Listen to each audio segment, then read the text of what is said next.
ോരാശ്രയം ഭൂവിൽ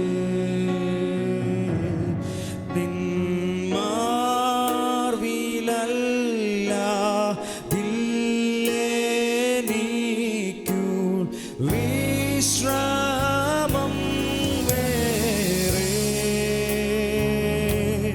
ഈ പാരിലും പാരത്തിലും നിസ്തുല്യരൻ പ്രിയൻ എൻ രക്ഷകായ ദൈവമേ, നീ അല്ലാതില്ലാരും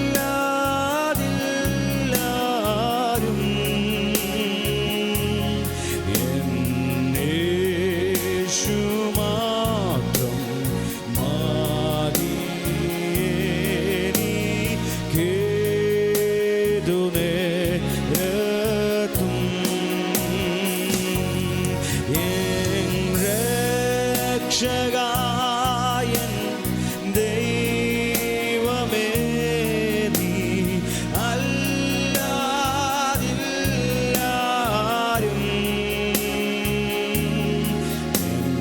യേശു മാത്രം മതിയെനിക്കേതു നേരത്തും. വൻഭാരങ്ങൾ പ്രയാസങ്ങൾ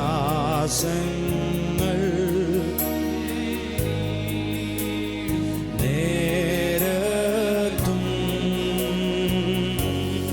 വൻഭാരങ്ങൾ പ്രയാസങ്ങൾ നേരിടും നേരത്തും എൻ ചാരവേ ഞാൻ കാണുന്നുണ്ടെൻ സ്നേഹ സഖിയായി. ഈ ലോകസഖികളെല്ലാരും മാറിപ്പോയാലും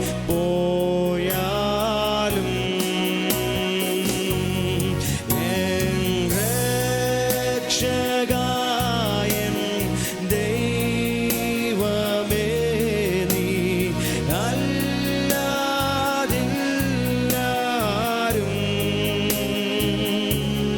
എൻ യേശു മാത്രം മതിയെനിക്കേതു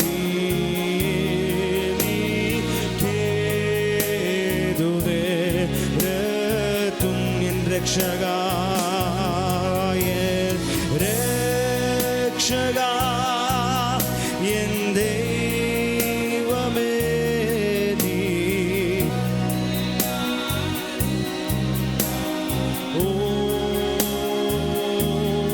എൻ യേശു മാത്രം മതിയെനിക്കേതു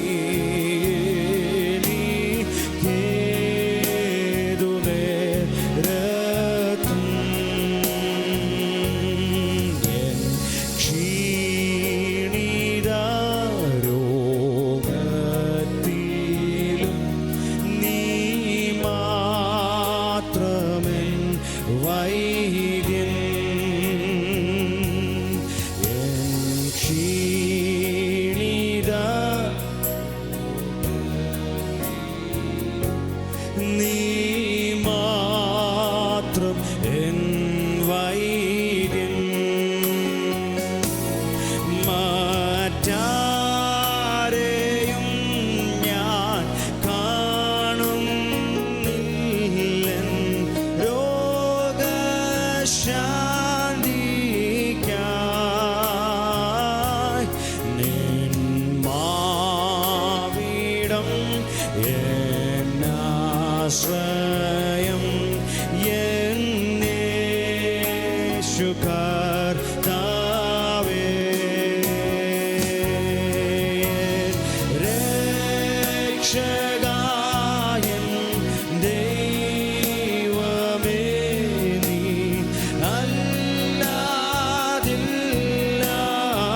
നനച്ചിടുമ്പോൾ നടത്തിയ വഴികളെ ഓർത്തിടുമ്പോൾ കരുതിയ കരുതൽ നനച്ചിടുമ്പോൾ സ്തുതിക്കുവാനായിരം നാവു പോരായേ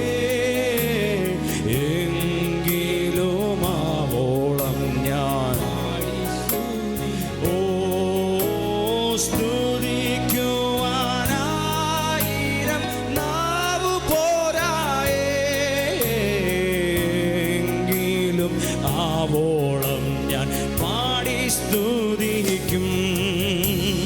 ഉന്നതൻ നീ, അത്യുന്നതൻ നീ, അങ്ങേ പോലൊരു ദൈവമില്ല. ഉന്നതൻ നീ, അത്യുന്നതൻ നീ, അങ്ങേ പോലൊരു ദൈവമില്ല. ഉന്നതൻ നീ,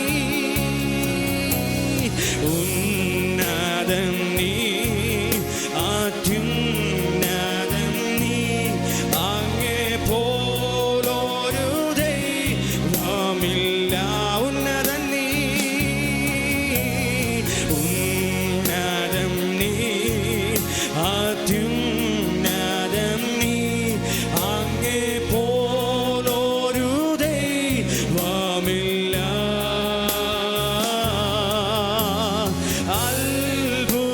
അത്ഭുതവാൻ, അതിശയവാൻ, നീ മാത്രമെൻ ദൈവം. ഓ അത്ഭുതവാൻ, അതിശയവാൻ, നീ മാത്രമെൻ അത്ഭുതവാൻ, അത്ഭുതവാൻ, അതിശയവാൻ, നീ മാത്രമെൻ ദൈവമെന്നും. അത്ഭുതവാൻ, അതിശയവാൻ, നീ മാത്രമെൻ ദൈവമെന്നും. ഓ അത്ഭുതവാൻ, അതിശയവാൻ, നീ മാത്രമെൻ ദൈവമെന്നും.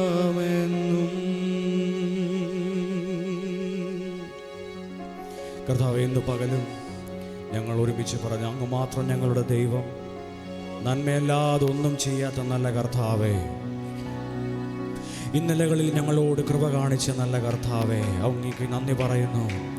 കർത്താവേ, ഞങ്ങൾ അങ്ങേക്ക് മഹത്വം കരയറ്റുന്നു. മനുഷ്യർക്ക് പലതും അസാധ്യമെങ്കിലും ദൈവത്തിനൊന്നും അസാധ്യമല്ല എന്ന് വായിക്കുന്നത് പോലെ കർത്താവേ, ഞങ്ങൾ അങ്ങയുടെ കൃപയിൽ ആശ്രയിക്കുകയാണ്. ഞങ്ങൾക്ക് പല പരിധികളും പരിമിതികളുമുണ്ട് കർത്താവേ. അങ്ങയ്ക്ക് ഒന്നും അസാധ്യമല്ല എന്നുള്ള വചനത്തെ തന്നെ ഞങ്ങൾ ഇന്ന് ഡിക്ലെയർ ചെയ്ത് പ്രാർത്ഥിക്കുകയാണ് കർത്താവേ. അവിടുന്ന് ഞങ്ങളെ സഹായിക്കുമാറാകണമേ എന്ന് പ്രാർത്ഥിക്കുന്നു. അവിടുന്ന് ഞങ്ങളോട് കൃപ കാണിക്കുമാറാകണമേ എന്ന് പ്രാർത്ഥിക്കുന്നു കർത്താവേ. കൃപ നൽകുന്ന ദൈവത്തെ നോക്കി നാളുകളിലേക്കുള്ള കൃപകളെ ചോദിച്ചാൽ നാളെ നിൽക്കുവാൻ, ഇന്ന് നിൽക്കുവാൻ കർത്താവേ അവിടുത്തെ ശക്തിയെ ഞങ്ങൾ ചോദിക്കുകയാണ്. സൈന്യത്താലെ അല്ല, ശക്തിയാലെ അല്ല, ദൈവത്തിൻ്റെ ആത്മാവിനാൽ അത്രേ എന്ന് വായിക്കുന്നത് പോലെ കർത്താവേ, അവിടുത്തെ ആത്മാവിനാൽ പിന്നെയും ഞങ്ങളെ ശക്തീകരിച്ച് മുന്നോട്ട് പോകുവാൻ ഞങ്ങളെ ബലപ്പെടുത്തണമേ എന്ന് പ്രാർത്ഥിക്കുന്നു കർത്താവേ. കൃപയേറും കർത്താവിലൻ വിശ്വാസം, അതിനാൽ ഹൃദയെന്തു നല്ല ആശ്വാസം. ദുരിതങ്ങൾ നിറയുമീ ഭൂവാസം, കൃപയാൽ മനോഹരമായി. ദുരിതങ്ങൾ നിറയുമീ ഭൂവാസം, കൃപയാൽ മനോഹരമായി. കൃപയൊന്നെൻ ആശ്രയം, ഹല്ലേലൂയ. കൃപയൊന്നെൻ ആനന്ദമായി. വന്നാലും കൃപ മതിയെന്നാളും, വൈരികൾ വന്നാലും എതിരുയർന്നാലും കൃപ മതിയെന്നാളും, ബലഹീനതയിൽ നല്ല ബലമേകും മരുഭൂമിയിൽ ആനന്ദ തണലാകും, ബലഹീനതയിൽ നല്ല ബലമേകും മരുഭൂമിയിൽ ആനന്ദ തണലാകും, ഇരുൾ പാതയിൽ അനുദിനമൊളി നൽകും കൃപയൊന്നാശ്രയമായി, ഇരുൾ പാതയിൽ അനുദിനമൊളി നൽകും കൃപയൊന്നാശ്രയമായി, കൃപയോന്നൻ ആശ്രയം. ഹല്ലേലൂയ. കൃപയോന്നൻ ആനന്ദമായി, വൈരികൾ വന്നാലും എതിരുയർന്നാലും കൃപ മതിയെന്നാളും, വൈരികൾ വന്നാലും എതിരുയർന്നാലും കൃപ മതിയെന്നാളും, എൻ്റെ താഴ്ചയിൽ അവൻ എന്നെ ഓർത്തല്ലോ, ഘോര വൈരിയൻ ബലമവൻ, എൻ്റെ താഴ്ചയിൽ അവൻ എന്നെ ഓർത്തല്ലോ, ഘോര വൈരിയൻ ബലമവൻ തകർത്തല്ലോ, തൻ്റെ കൈകളിൽ അവൻ എന്നെ ചേർത്തല്ലോ, സ്തോത്രഗീതം പാടിയിടും ഞാൻ, തൻ്റെ കൈകളിൽ അവൻ എന്നെ ചേർത്തല്ലോ, സ്തോത്രഗീതം പാടിയിടും ഞാൻ, കൃപയോന്നൻ ആശ്രയം. ഹല്ലേലൂയ. കൃപയോന്നൻ ആനന്ദമായി, വൈരികൾ വന്നാലും എതിരുയർന്നാലും കൃപ മതിയെന്നാളും,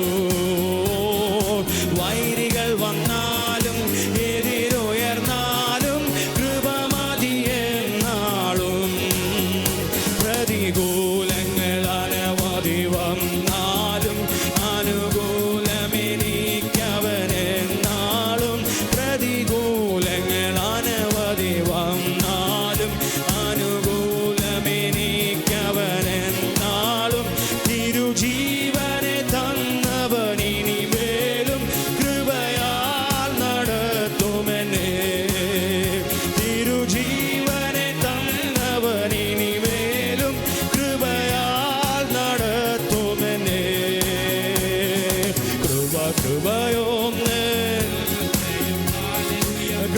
കൃപയോന്നൻ ആനന്ദമായി, വൈരികൾ വന്നാലും എതിരുയർന്നാലും കൃപ മതിയെന്നാളും,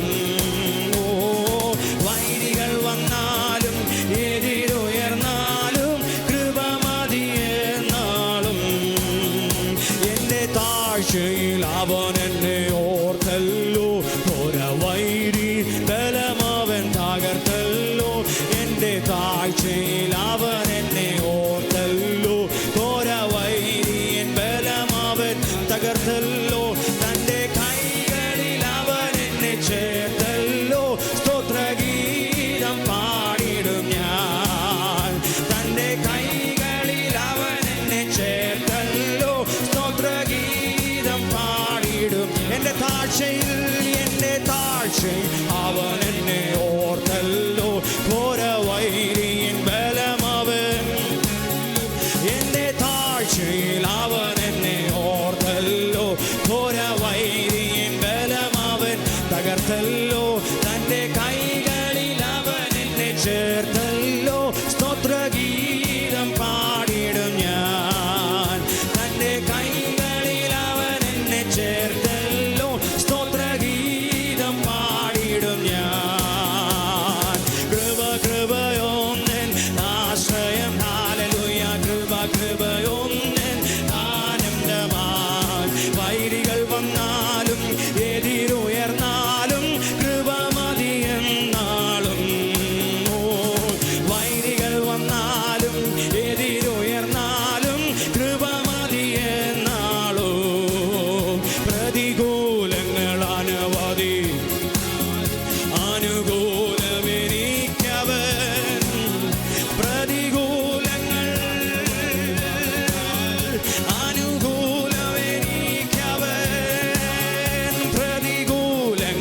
അനവധി വന്നാലും അനുകൂലമെനിക്കവനെന്നാളും. പ്രതികൂലങ്ങൾ അനവധി വന്നാലും അനുകൂലമെനിക്കവനെന്നാളും.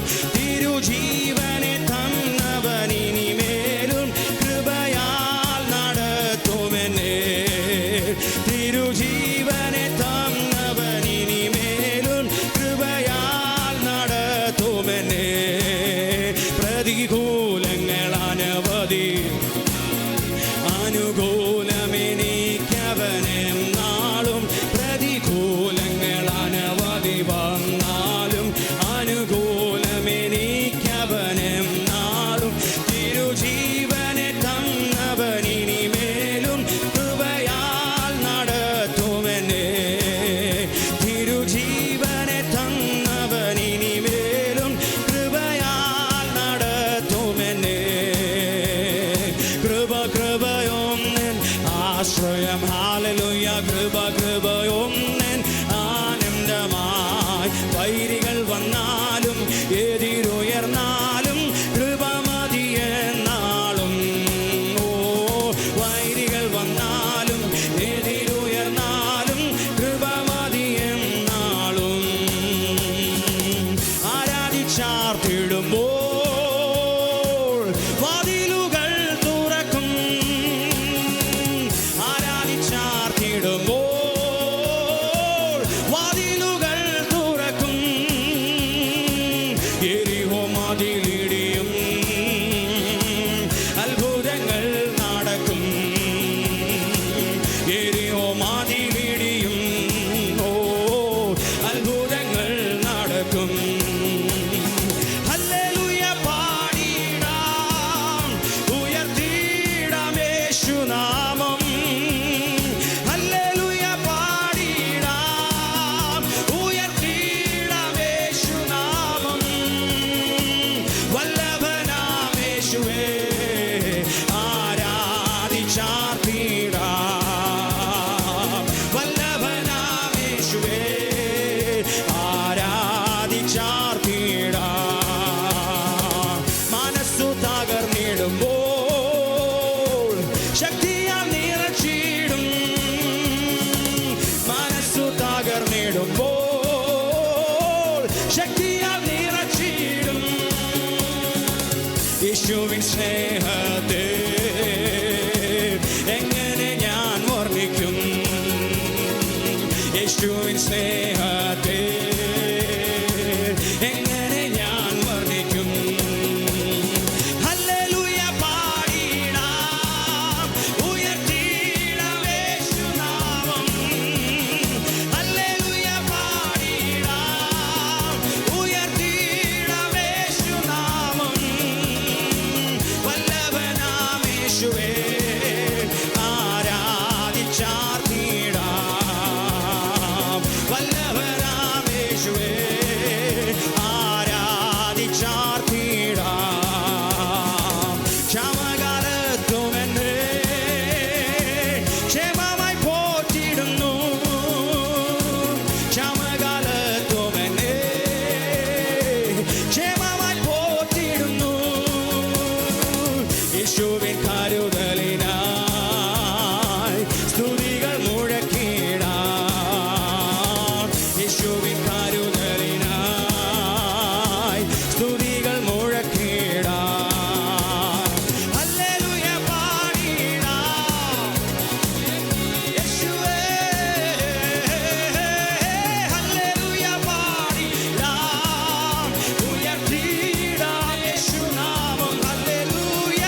യേശുവേ ആരാധിച്ചാർന്നിടാം.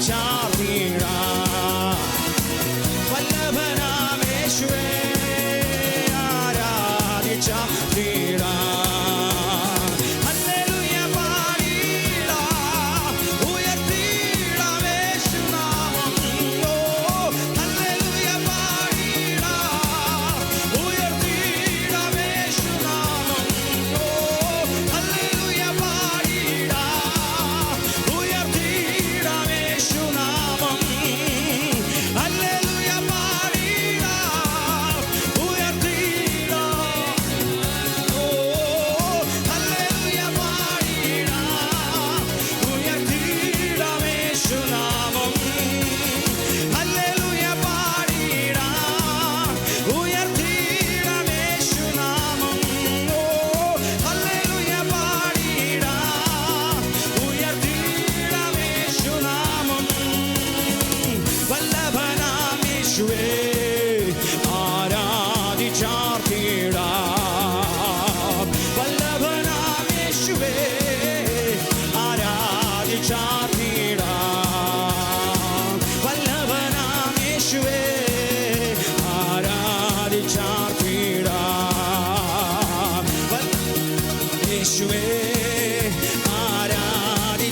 പരിശുദ്ധാത്മ പ്രവൃത്തിയുടെ സമയമാകട്ടെ. അത്ഭുതങ്ങൾ സംഭവിച്ചു കൊണ്ടിരിക്കട്ടെ. ദൈവപ്രവൃത്തി വെളിപ്പെടട്ടെ. വിശ്വസിച്ച് അല്പസമയങ്ങൾ ആരാധിച്ചാർത്തിടുമ്പോൾ അത്ഭുതങ്ങൾ സംഭവിക്കുമെന്ന് വിശ്വസിച്ച് കരങ്ങളടിക്കുവാൻ കഴിയുന്നവർ കരങ്ങളടിച്ച് ദൈവത്തിന് മഹത്വം കൊടുക്കട്ടെ. ആരാധിച്ചാർത്തിടുമ്പോൾ അത്ഭുതങ്ങൾ തുറക്കൂ. അടഞ്ഞ വാതിലുകൾ തുറക്കൂ. അത്ഭുതങ്ങൾ സംഭവിക്കൂ. ദൈവാത്മാവിന്റെ പ്രവൃത്തി വെളിപ്പെടൂ. വിശ്വസിക്കുന്നവർ കരമടിച്ച അതരങ്ങൾ തുറന്ന് ദൈവത്തിന് മഹത്വം കൊടുത്തിരിക്കുക. രോഗങ്ങൾ നീങ്ങിപ്പോകും. ആരാധനയിൽ രോഗത്തിന്റെ കെട്ടുകൾ അഴിയൂ. പൈശാചിക ബന്ധനങ്ങൾ അഴിയൂ. യേശു കർത്താവിന്റെ നാമത്തിന്റെ മഹത്വം വെളിപ്പെടൂ. എല്ലാ പോരുകളും അഴിയട്ടെ. പൈശാചിക തന്ത്രങ്ങൾ യേശു കർത്താവിന്റെ നാമത്തിൽ അഴിഞ്ഞപ്പോ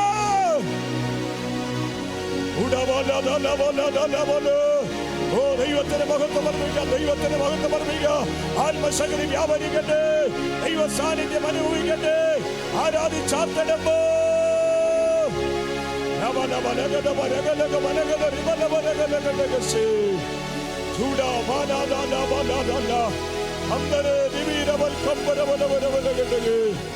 ദൈവത്തിന്റെ പ്രവൃത്തി വെളിപ്പെടട്ടെ. ദൈവത്തിന്റെ പ്രവൃത്തി വെളിപ്പെടട്ടെ. ഓ കർത്താവിന്റെ പ്രവൃത്തി വെളിപ്പെടട്ടെ.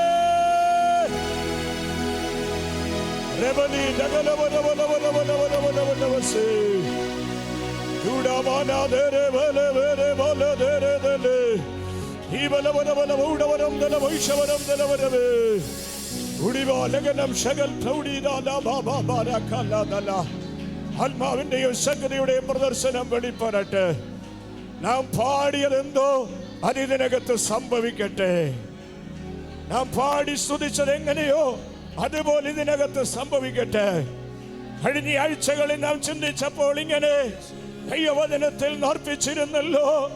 നാം കേട്ടതുപോലെ തന്നെ സൈന്യങ്ങളുടെ യഹോവയുടെ നഗരത്തിൽ കണ്ടിരിക്കുന്നു. തോൽവികളെ കാഴ്ചയാക്കി മാറ്റുന്ന ദൈവ. നാം പാടിയപ്പോൾ ഇങ്ങനെ പാടി ആരാധിച്ചാർത്തിടുമ്പോൾ അത്ഭുതം സംഭവിക്കൂ. ആരാധിച്ചാർത്തിടുമ്പോൾ രോഗങ്ങൾ മാറൂ. ആരാധിച്ചാർത്തിടുമ്പോൾ ദൈവത്തിന്റെ പ്രവൃത്തി വെളിപ്പെടൂ. അത് വിശ്വസിപ്പാൻ കഴിയുന്ന എത്ര പേരുണ്ട്? ആരാധിച്ചാർത്തിടുമ്പോൾ ദൈവത്തിന്റെ മഹത്വം വെളിപ്പെടൂ. ഇന്ന് പകൽ അങ്ങനെ വിശ്വസിപ്പാൻ കഴിയുമെങ്കിൽ ആദരങ്ങളൊന്ന് ചലിപ്പിച്ച് അന്യഭാഷകളിൽ സ്തോത്രം പറഞ്ഞ് അന്യഭാഷകളിൽ ദൈവത്തിന് മഹത്വം കരയേറ്റി ആരാധനയും മഹത്വവും ദൈവത്തിനർപ്പിച്ച് അല്പസമയങ്ങൾ കർത്താവിനെ മഹത്വപ്പെടുത്തട്ടെ. ദൈവത്തിന്റെ പ്രവൃത്തി വെളിപ്പെടട്ടെ. കർത്താവിന്റെ സാന്നിധ്യം വെളിപ്പെടട്ടെ. എന്ത് പാടിയോ അത് ഇവിടെ നടക്കട്ടെ. പാടിയപ്പോൾ അത്ഭുതങ്ങൾ കാണുമെന്ന് പാടിയെങ്കിൽ അത് സംഭവിക്കട്ടെ. ദൈവത്തിന്റെ പ്രവൃത്തി വെളിപ്പെടട്ടെ. യേശു ക്രിസ്തുവിന്റെ നാമത്തിൽ വിശ്വസിക്കുന്നവരാൽ ഈ അടയാളങ്ങൾ നടക്കും. ചില അടയാളങ്ങൾ ഈ ആരാധനയിൽ നടക്കട്ടെ. വിശ്വസിച്ചുകൊണ്ട് സ്തോത്രം പറ. വിശ്വസിച്ചുകൊണ്ട് ദൈവത്തിന് മഹത്വം കരയേറ്റ് രോഗങ്ങൾ വിട്ടുമാറുമെന്ന്, പൈശാചിക ബന്ധനങ്ങൾ അഴിഞ്ഞു മാറുന്നത് ആത്മാവിൽ കാണട്ടെ. ഇത് അസാധാരണ ദൈവപ്രവൃത്തിയുടെ, അത്ഭുതത്തിന്റെ, മഹത്വത്തിന്റെ, ദൈവ കൃപയുടെ, ദൈവ മഹത്വത്തിന്റെ അത് ആരാധനയായി വെളിപ്പെടട്ടെ. അത്ഭുതത്തിന്റെ ആരാധനയായി വെളിപ്പെടട്ടെ. ദൈവമഹത്വത്തിന്റെ ആരാധനയായി വെളിപ്പെടട്ടെ. ഓരോരുത്തരുടെ മേലും പതിയുന്ന പരിശുദ്ധാത്മാവിന്റെ പ്രവൃത്തി ഓരോരുത്തരുടെ മേലും പതിയട്ടെ.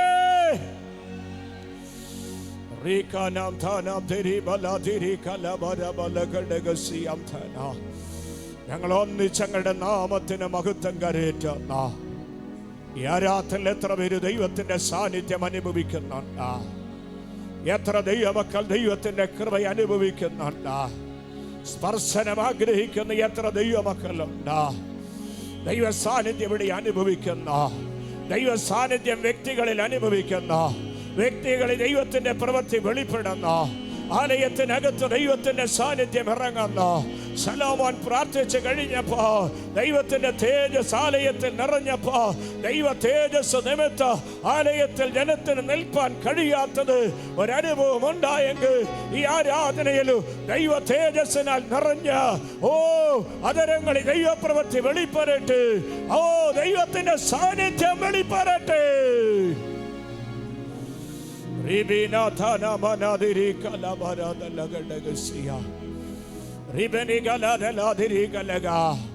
സ്തുതിപ്പാൻ കഴിയുന്നവർ അന്യഭാഷകളിൽ അല്പസമയം സ്തോത്രം ചെയ്ത് ദൈവത്തിന്റെ മഹത്വം കൊടുത്ത് കർത്താവിന്റെ മഹത്വയുടെ വെളിപ്പെടട്ടെ.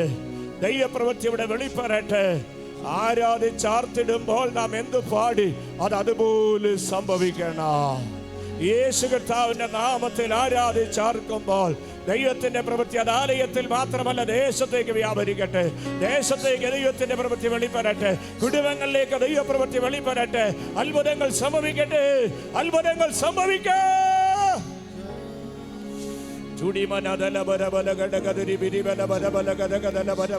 അന്യഭാഷകളിൽ അല്പസമയം കർത്താവിനെ സ്തുതിച്ചാട്ടെ, മഹത്വപ്പെടുത്തിയാട്ടെ. നിരാശകൾക്ക് ഇവിടെ സ്ഥാനമില്ല.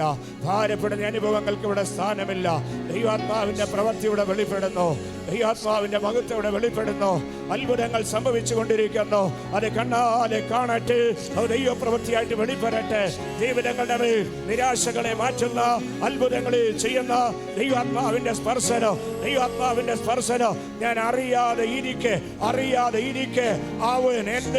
അവൻ എന്നെ ചേർത്ത് പിടിച്ചുവെന്ന് തിരുവെഴുത്തിൽ കാണുന്നത് പോലെ, അറിയാതെ ഇരിക്കെ അവൻ എന്നെ തൊട്ടുവെന്ന് ഞാൻ കാണുന്നത് പോലെ നാം അറിയാതെ ഇരിക്കുമ്പോ ഇപ്പോൾ തന്നെ ദൈവിക സ്പർശനം ഓരോരുത്തരിലും ഉണ്ടാകട്ടെ.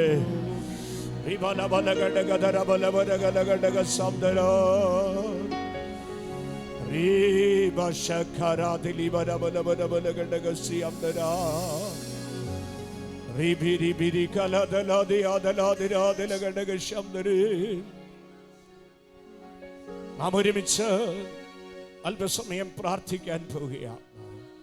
ദൈവത്തെ മഹത്വപ്പെടുത്തുവാനും ഇവിടെ എഴുന്നേറ്റ് നിൽക്കുവാൻ കർത്താവ് ആയുസ് നൽകി, ആരോഗ്യം നൽകി, പ്രാഗൽഭ്യം നൽകി. കർത്താവ് നിർത്തിയതോർത്ത് സ്തോത്രം ചെയ്യുന്നു. ശബ്ദം ശ്രവിക്കുന്ന എല്ലാ ബഹുമാന്യ ദൈവമക്കൾ, അപ്പോൾ തന്നെ പിന്നത്തേതിൽ ഈ വചന ശബ്ദം അതേ സോഷ്യൽ മീഡിയയിലൊക്കെ ശ്രദ്ധിക്കുന്നവരെല്ലാവരെയും ഓർത്തും കർത്താവിനെ സ്തുതിക്കുന്നു. എല്ലാവർക്കും വന്ദനം ചൊല്ലുന്നു. 49-ാമത്തെ സങ്കീർത്തനത്തിൽ നിന്ന് തന്നെ ഒരു ചിന്ത ദൈവസന്നിധിയിൽ കൈമാറുവാൻ കർത്താവിൽ ശരണപ്പെടട്ടെ. 49-ാം സങ്കീർത്തനം നാമ വാക്യപ്രതിവാക്യമായി പാടുവാൻ ദൈവം ഇടയാക്കി. ഏറ്റവും പ്രസക്തമായിട്ട് തന്നെ ടച്ച് ചെയ്ത 1-2 വിഷയങ്ങൾ ഇതിനകത്തുണ്ട്. ആ നിലകളിൽ കഴിഞ്ഞ മണിക്കൂറുകളിൽ, കഴിഞ്ഞ ദിനങ്ങളിലൊക്കെ ഈ വചനങ്ങളുമായി ബന്ധപ്പെട്ട് പ്രാർത്ഥനയിലിരിപ്പാൻ ദൈവം സഹായിച്ചു. ചില ചിന്തകൾ കർത്താവ് നൽകിയത് അതേ പങ്കുവയ്ക്കുവാൻ കർത്താവിൽ ശരണപ്പെടുന്നു. പ്രാർത്ഥനയോടെ എല്ലാവരും ആയിരിക്കണമേ. ഇന്ന് പകൽ എല്ലാവരെയും കർത്താവ് ബലപ്പെടുത്തും, എല്ലാവരെയും കർത്താവ് ശക്തിപ്പെടുത്തും. എല്ലാവരുടെ മേലും ദൈവകൃപ കർത്താവ് പകരും. അതിൻ്റെ 1-ാമത്തെ വാക്യം ഉദ്ധരിച്ചുകൊണ്ടാണ് അതിനകത്ത് നിന്നൊരു ചിന്ത കൈമാറുവാൻ കർത്താവിൽ ശരണപ്പെടുന്നതും ഇന്നത്തെ മെസ്സേജിൻ്റെ തീമും ആ നിലകളിൽ ആയിരിക്കും നൽകുന്നത്. 1-ാമത്തെ വാക്യത്തിൽ നാം കണ്ടതിങ്ങനാണ്: സകല ജാതികളുമായുള്ളവരെ ഇത് കേൾപ്പീൻ. ശ്രദ്ധിക്കുക, ഇന്നത്തെ ഈ മെസ്സേജിൻ്റെ ഏറ്റവും പ്രധാനപ്പെട്ട ഒരു വിഷയം എല്ലാവരും കേൾക്കുക എന്നുള്ളതാണ്. എന്നോട് ചേർന്നൊന്ന് പറയാമോ? എല്ലാവരും കേൾക്കുക, എല്ലാവരും കേൾക്കുക. ആരും മിസ്സാകരുത്. സങ്കീർത്തനക്കാരൻ ഓർപ്പിച്ചിരിക്കുന്ന കോരകപുത്രന്മാരുടെ സങ്കീർത്തനമെന്ന് രേഖപ്പെടുത്തിയിരിക്കുന്നു. കോരകപുത്രന്മാർ ഓർപ്പിച്ച വളരെ പ്രധാനപ്പെട്ട ഒരു ഭാഗം എല്ലാവരും കേൾക്കുക, എല്ലാവരും കേൾക്കുക. ഒന്ന് ചേർന്ന് പറയാമോ? എല്ലാവരും കേൾക്കുക. അപ്പോൾ എല്ലാവരും കേൾപ്പാനായിട്ട് നാം മലയാളത്തിൽ വായിക്കുമ്പോൾ സകല ജാതികളുമായുള്ളവരെ ഇത് കേൾപ്പീൻ. എന്നാൽ ഇംഗ്ലീഷിൽ വായിക്കുമ്പോൾ അല്പം കൂടി ലോകം മുഴുവൻ കേൾക്കണമെന്നുള്ള ആശയത്തിലാണ് പറഞ്ഞിരിക്കുന്നത്. Listen all who lived in the world എന്ന് പറഞ്ഞാൽ ലോകത്തിലുള്ള എല്ലാവരും കേൾക്കണം. ലോകത്തിലുള്ള എല്ലാവരും കേൾക്കണം. അപ്പോൾ എന്തോ ഈ തിരുവചനത്തിൽ ഒളിച്ചിരിപ്പുണ്ട്. എല്ലാവരും കേൾക്കേണ്ടത്. എല്ലാവരും കേൾക്കണമെങ്കിൽ നമ്മൾ പറയും ഉറക്കെ പറയണം. ഞാനിവിടെ നിന്ന് പറയുമ്പോൾ മൈക്ക് ഉപയോഗിക്കുന്നതുകൊണ്ട് എല്ലാവർക്കും കേൾക്കാം. അല്ലെങ്കിൽ മൈക്ക് ഇല്ലെങ്കിൽ പറയും അല്പം കൂടെ ഉറക്കെ ഒന്ന് പറയണം. അത് വിഷയ ഗൗരവം അനുസരിച്ചാണ് കാര്യങ്ങൾ അവതരിപ്പിക്കുന്നതും പറയുന്നതും. അപ്പോൾ ഇന്നത്തെ നമ്മുടെ ചിന്ത എല്ലാവരും കേൾക്കുക എന്നുള്ളതാണ്. എല്ലാവരും കേൾക്കേണ്ടത് എന്താണ്? എല്ലാവരും അറിയേണ്ടത് എന്താണ്? ഈ സങ്കീർത്തനത്തിലൂടെ നമ്മെ പഠിപ്പിക്കുന്നത് എന്താണ്? വളരെ പ്രധാനമായ ഒരു ചിന്ത ഒന്നാമതായി ഓർപ്പിക്കുന്നത്, ആർക്കും കഴിയത്തില്ലെന്ന് പറയുന്നതിനെ ദൈവം സാധിപ്പിക്കും. ഞാൻ ഒന്നാമത്തെ ചിന്തയായിട്ട് അത് വിളിച്ചു പറയുകയാണ്. ആർക്കും കഴിയത്തില്ലെന്ന് പറയുന്നതിനെ ദൈവം സാധിപ്പിക്കും. വിശ്വസിക്കാൻ കഴിയുന്ന എത്ര പേരുണ്ട്?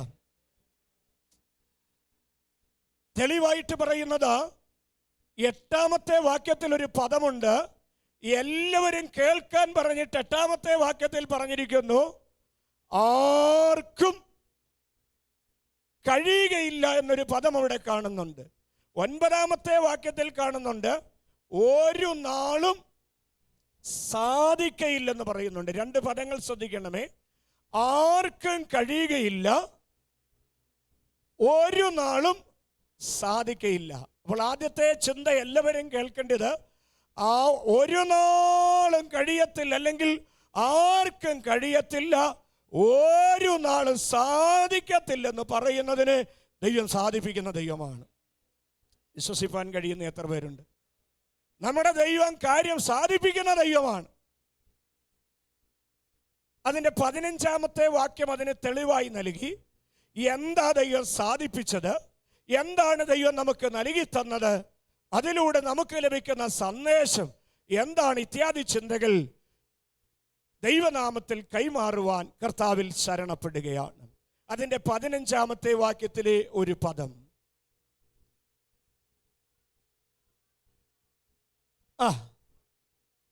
അവൻ എന്നെ കൈക്കൊള്ളും. അപ്പോൾ 15-ാമത്തെ വാക്യത്തിൽ പറഞ്ഞിരിക്കുന്നത് ഇങ്ങനെയാണ്, എങ്കിലും എൻ്റെ പ്രാണനെ ദൈവം പാതാളത്തിൻ്റെ അധികാരത്തിൽ നിന്ന് വീണ്ടെടുക്കും. അപ്പോൾ ഇവിടുത്തെ വിഷയം വീണ്ടെടുപ്പാണ്. വീണ്ടെടുപ്പാൻ ആർക്കും ഒരു നാളും കഴിയത്തില്ല, ഒരു മനുഷ്യനും കഴിയത്തില്ലെന്ന് പറഞ്ഞപ്പോൾ സങ്കീർത്തനത്തിൽ തന്നെ അതിൻ്റെ ഉത്തരവും രേഖപ്പെടുത്തിയിരിക്കുന്നു. ഒരു നാളും സാധിക്കത്തില്ലെന്ന് പറഞ്ഞെങ്കിൽ രേഖപ്പെടുത്തിയിരിക്കുന്നു സാധിപ്പിക്കുന്ന ഒരുവനുണ്ട്. പാതാളത്തിൻ്റെ അധികാരത്തിൽ നിന്നും മരണത്തിൻ്റെ അധികാരത്തിൽ നിന്നും സാധിപ്പിക്കുന്ന ഒരുവനുണ്ട്. കാര്യം സാധിപ്പിക്കുന്ന ഒരുവനുണ്ട്. ഒരു സ്തോത്രം പറയാമോ? അപ്പോൾ ഒന്നാമത്തെ ചിന്ത ഏതാണ്? നമ്മുടെ ദൈവം കാര്യം സാധിപ്പിക്കും. ഒരിക്കലും നടക്കത്തില്ലെന്ന് പറയുന്നതൊക്കെ ദൈവം നടത്തിത്തരും. സ്തോത്രം. അത് പറഞ്ഞത് കൊണ്ട് ഞാൻ 1-2 ചിന്തകൾ അതിനോട് ചേർത്ത് പറയാം. എത്ര പേർക്ക് ഉറപ്പുണ്ട് ഹൃദയത്തിലെ ആഗ്രഹം പോലും ദൈവം സാധിപ്പിക്കുമെന്ന്? അങ്ങനെ ഉറപ്പുള്ള എത്ര പേരുണ്ട്? ഹൃദയത്തിലെ ആഗ്രഹങ്ങളെ ദൈവം സാധിപ്പിക്കും. മനുഷ്യനെ കൊണ്ട് ഒന്നും നടക്കത്തില്ലെന്നാ പറയുന്നത്. സങ്കീർത്തനക്കാരൻ പറഞ്ഞത് തന്നെ 8-9 വാക്യത്തിൽ പറഞ്ഞ ആർക്കും കഴിയത്തില്ല. 9-ൽ പറഞ്ഞു ഒരു നാളും സാധിക്കത്തില്ല, ഒരു നാളും സാധിക്കത്തില്ല.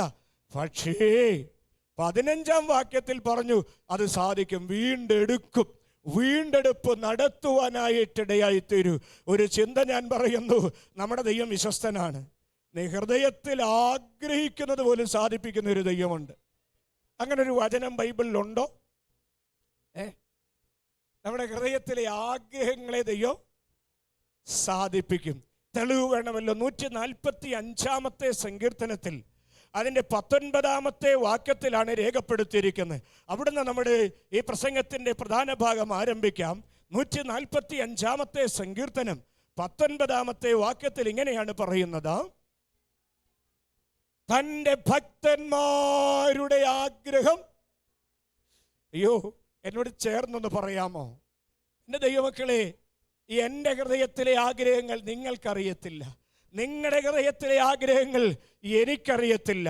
നീറിപ്പുകഞ്ഞ മനസ്സുമായിട്ട് ആരാധനയിൽ വന്നിരിക്കുന്നെങ്കിൽ ആത്മാവ് ഇങ്ങനെ പറയുന്നു, നിന്റെ ഹൃദയത്തിനകത്തെ ആഗ്രഹങ്ങളെ പോലും ദൈവം സാധിപ്പിക്കുവാൻ വിശ്വസ്തനാണ്.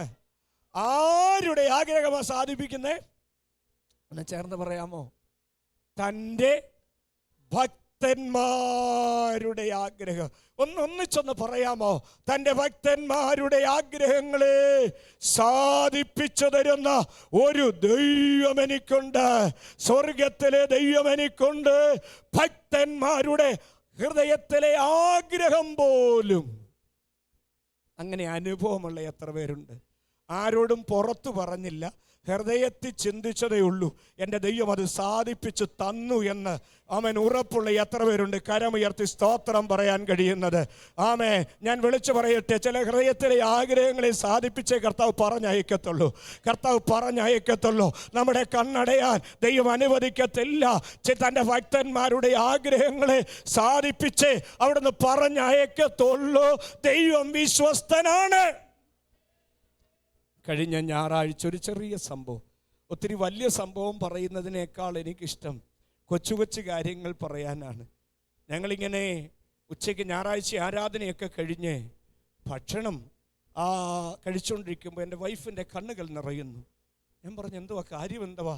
കണ്ണുനീരോടെ ഒരു കാര്യം എന്നോട് ഇങ്ങനെ പറയുകയാണ്, എൻ്റെ ദൈവം വിശ്വസ്തനാണ്, എൻ്റെ ദൈവം വിശ്വസ്തനാണ്. ഞാൻ ചോദിച്ചു, എന്താ കാര്യം? എന്നോട് പറഞ്ഞത് ഇങ്ങനെയാണ്, കഴിഞ്ഞ ആഴ്ച ഇവിടെ ഒരു ദൈവവൃത്യൻ വന്നിരുന്നു.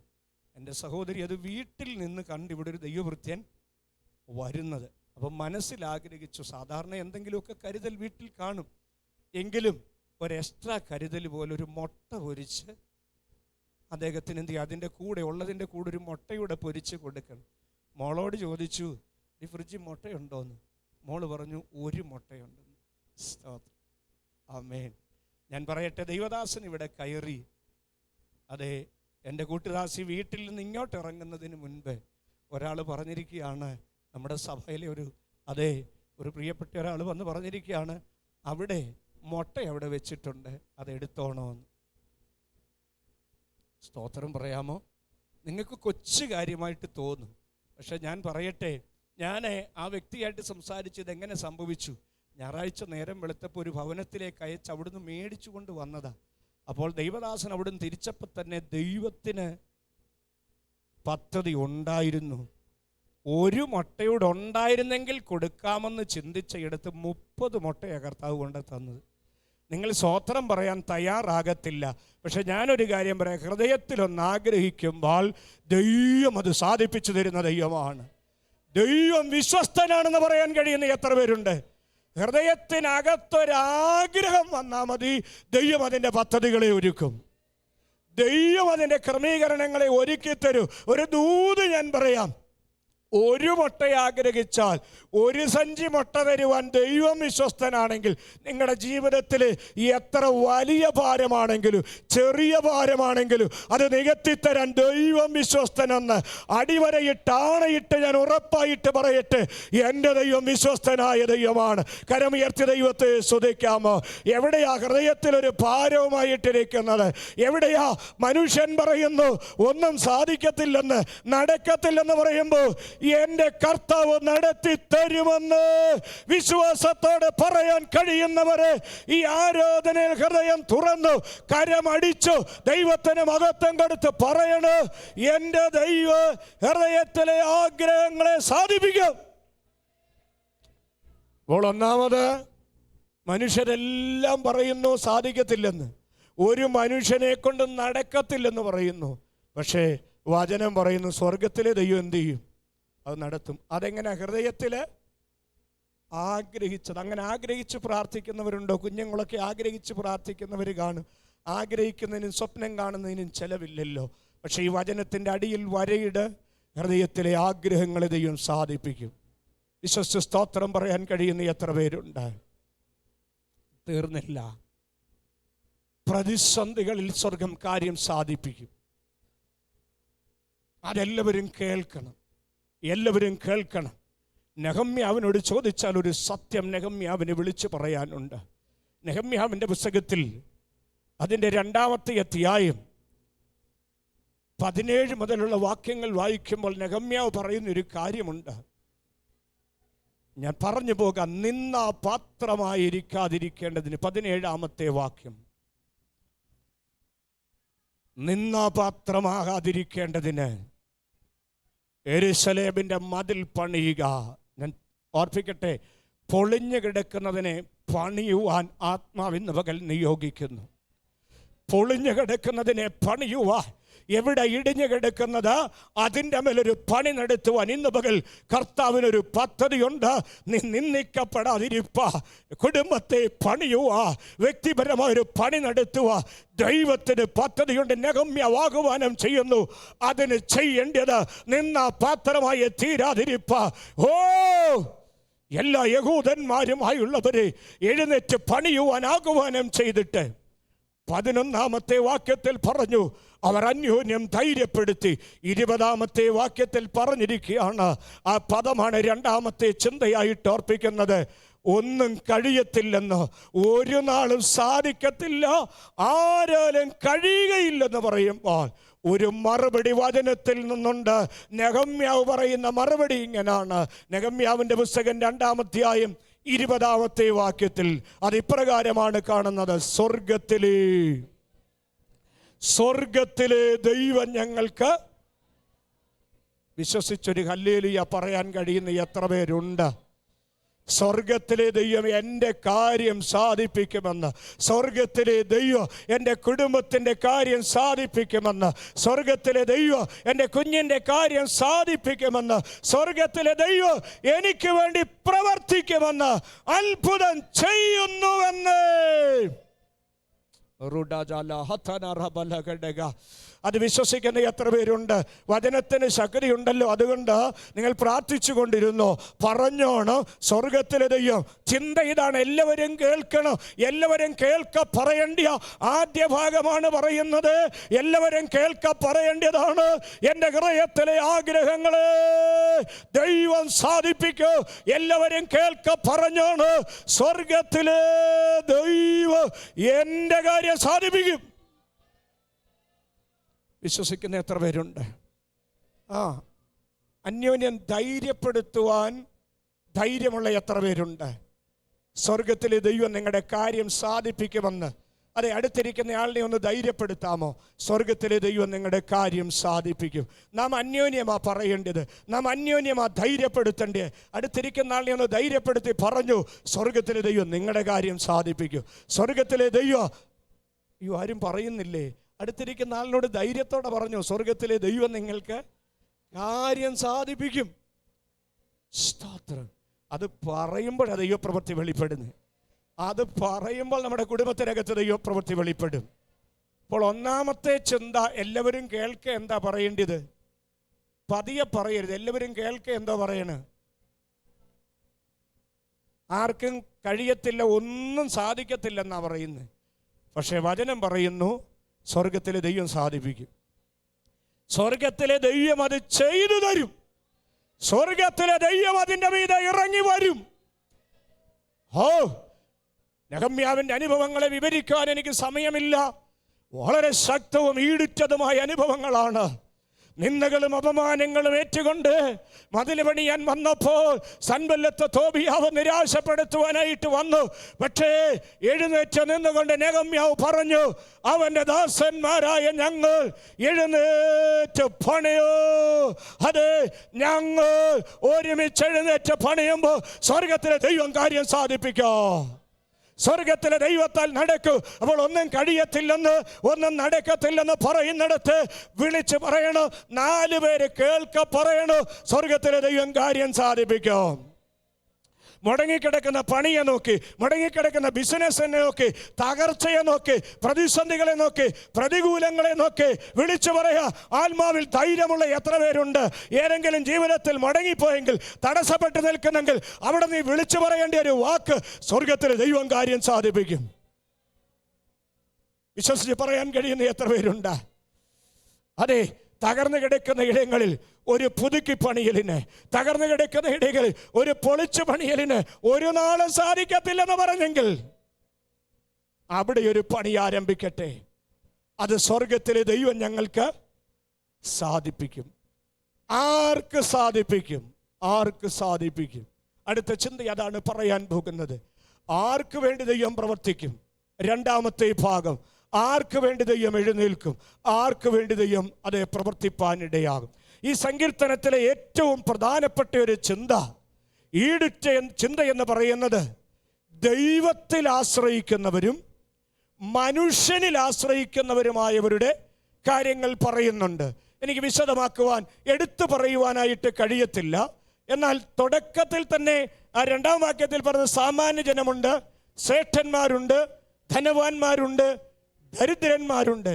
ഇങ്ങനെ വിശദമായ വിവരങ്ങൾ പറഞ്ഞിട്ട് 12-ാമത്തെ വാക്യത്തിൽ, ഞാൻ എല്ലാം ഓർപ്പിക്കുന്നില്ല, അവരുടെ ചിന്തകളെക്കുറിച്ച് പറഞ്ഞിരിക്കുന്നു. 12-ാമത്തെ വാക്യത്തിൽ, 13-ാമത്തെ വാക്യത്തിൽ ഒരു പദം ഇങ്ങനെ പറയുന്നു, ഇത് സ്വയാശ്രയക്കാരുടെ ഗതിയാകുന്നു. അർത്ഥം ഇങ്ങനാണ്, ദൈവത്തിൽ ആശ്രയിക്കാതെ ഒരുവൻ മരണപ്പെട്ടാൽ അവരുടെ അവസ്ഥയെക്കുറിച്ചാണ് ഈ പറഞ്ഞിരിക്കുന്നത്. ഞാൻ ഇങ്ങനെ അതിനെക്കുറിച്ച് പറയാം, ദൈവത്തിൽ ആശ്രയിക്കാത്തവർക്ക് ദൈവം കാര്യം സാധിപ്പിക്കത്തില്ല. ഒരു സ്തോത്രം പറയാമോ? അപ്പൊ ആർക്ക് വേണ്ടിയാണ് ദൈവം പ്രവർത്തിക്കുന്നേ? ആർക്ക് വേണ്ടിയാണ്? ദൈവത്തിൽ ആശ്രയം. അവിടെ ആ വചനത്തിന്റെ ആകെ തുകയാണ് ഞാൻ പറയുന്നത്. എല്ലാവരും കേൾക്ക പറയണം, വിളിച്ചു പറയേണ്ടത്, ദൈവത്തിൽ ആശ്രയിക്കുന്നവർക്ക് വേണ്ടി ദൈവം പ്രവർത്തിക്കും. ദൈവത്തിൽ ആശ്രയിക്കുന്നവർക്ക് വേണ്ടി ദൈവം എഴുന്നേൽക്കും. Those who trust in God, ദൈവത്തിൽ ആശ്രയിക്കുന്നവർക്ക് വേണ്ടി, അവർക്ക് വേണ്ടി ദൈവം പ്രവർത്തിക്കും. സ്തോത്രം പറയാൻ കഴിയുമോ? അങ്ങനെയെങ്കിൽ ഈ പദം ഇവിടെ കൊടുത്തിരിക്കുന്നു, ഇത് സ്വയാശ്രയക്കാരുടെ ഗതിയാകുന്ന. അർത്ഥം ഇങ്ങനാണ്, ദൈവത്തിൽ ആശ്രയമില്ലാത്തവരുടെ. അപ്പൊ ദൈവത്തിൽ ആശ്രയമില്ലാത്തവരുടെ അവസ്ഥ. ദൈവത്തിൽ ആശ്രയിക്കുക എന്ന് പറഞ്ഞാൽ, ഞാൻ പല പ്രാവശ്യം പറഞ്ഞിട്ടുണ്ട്, ദൈവത്തെ പൂർണ്ണമായി വിശ്വസിക്കുക, ദൈവത്തിൽ ആശ്രയിക്കുക. ഞാൻ പലപ്പോഴും പറയുന്ന ഒരു ഉദാഹരണമുണ്ട്.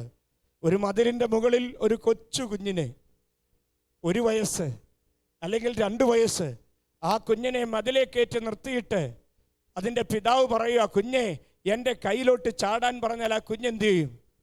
ഉറപ്പായിട്ട് ചാടും, ഉറപ്പായിട്ട് ചാടും, ഉറപ്പായിട്ട് ചാടും. എന്നാൽ ഒരു 15 വയസ്സോ 20 വയസ്സോ ആയെങ്കിൽ കുഞ്ഞിനോട് അപ്പൻ പറയുകയാണ്, മോനെ ഈ മതിലേന്ന് എൻ്റെ കയ്യിലോട്ട് ചാടിക്കോളാൻ പറഞ്ഞാൽ ചാടുമോ?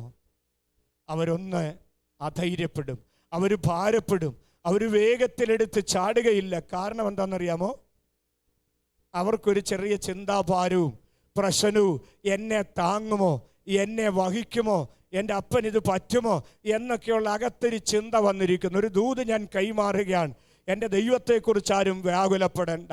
ഒരു പോഷനെ പോലെ ദൈവത്തിങ്കിലേക്ക് ആശ്രയം വെച്ചുകൊണ്ട് ദൈവത്തിൽ ആശ്രയിപ്പാൻ തയ്യാറായാൽ അവിടെയാ ദൈവം ഇറങ്ങി വരുന്നത്. അവിടെയാ ദൈവത്തിൻ്റെ പ്രവൃത്തി വെളിപ്പെടുവാനായിട്ടിടയായി തന്നെ. ഒരു കൊച്ചു കുഞ്ഞ് ചാടുന്നത് പോലെ എടുത്തു ചാടിയാൽ ദൈവത്തിൻ്റെ പ്രവൃത്തി വെളിപ്പെടും. ഞാൻ 5 കാര്യങ്ങൾ വേഗത്തിൽ ഓർപ്പിക്കാം. ദൈവത്തിൽ ആശ്രയിക്കാതെ ചെയ്യുന്നവരുടെ പ്രവൃത്തികൾ ഓടിച്ചൊന്ന് പറയാം.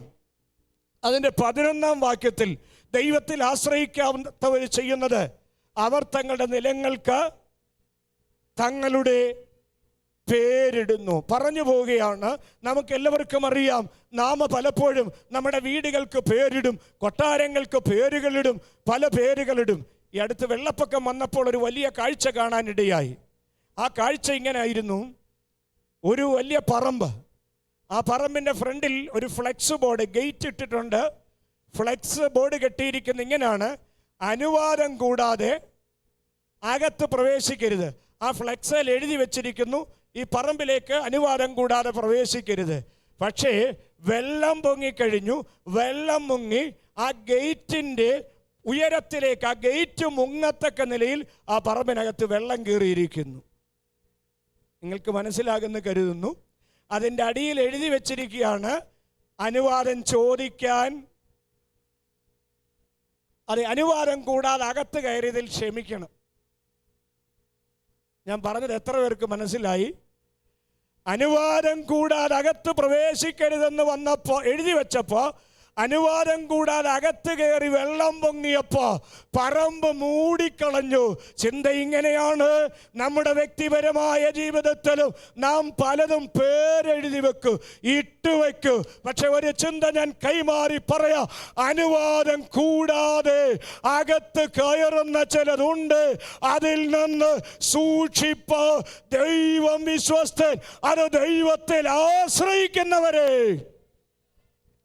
എന്നൊരു ദൂത് പറയാം, ദൈവം അനുവദിക്കാതെ വീട്ടിനകത്ത് ഒരൊറ്റ ചെറിയ ഈച്ച കുത്തുന്ന അനുഭവം പോലും വരത്തില്ല. നിന്റെ വീട്ടിനകത്തൊരു അനർത്ഥം വരത്തില്ല, ഒരപകടം വരത്തില്ല. ദൈവം അനുവദിക്കാതെ ഒരു പ്രതിസന്ധി വരത്തില്ല, ഒരു പ്രതികൂലം വരത്തില്ല. എന്നാൽ അവർ തങ്ങളുടെ നിലങ്ങൾക്ക് പേരിടുമ്പോൾ ദൈവത്തിൽ ആശ്രയിക്കുന്നവരുടെ ഗതി എന്താണ്?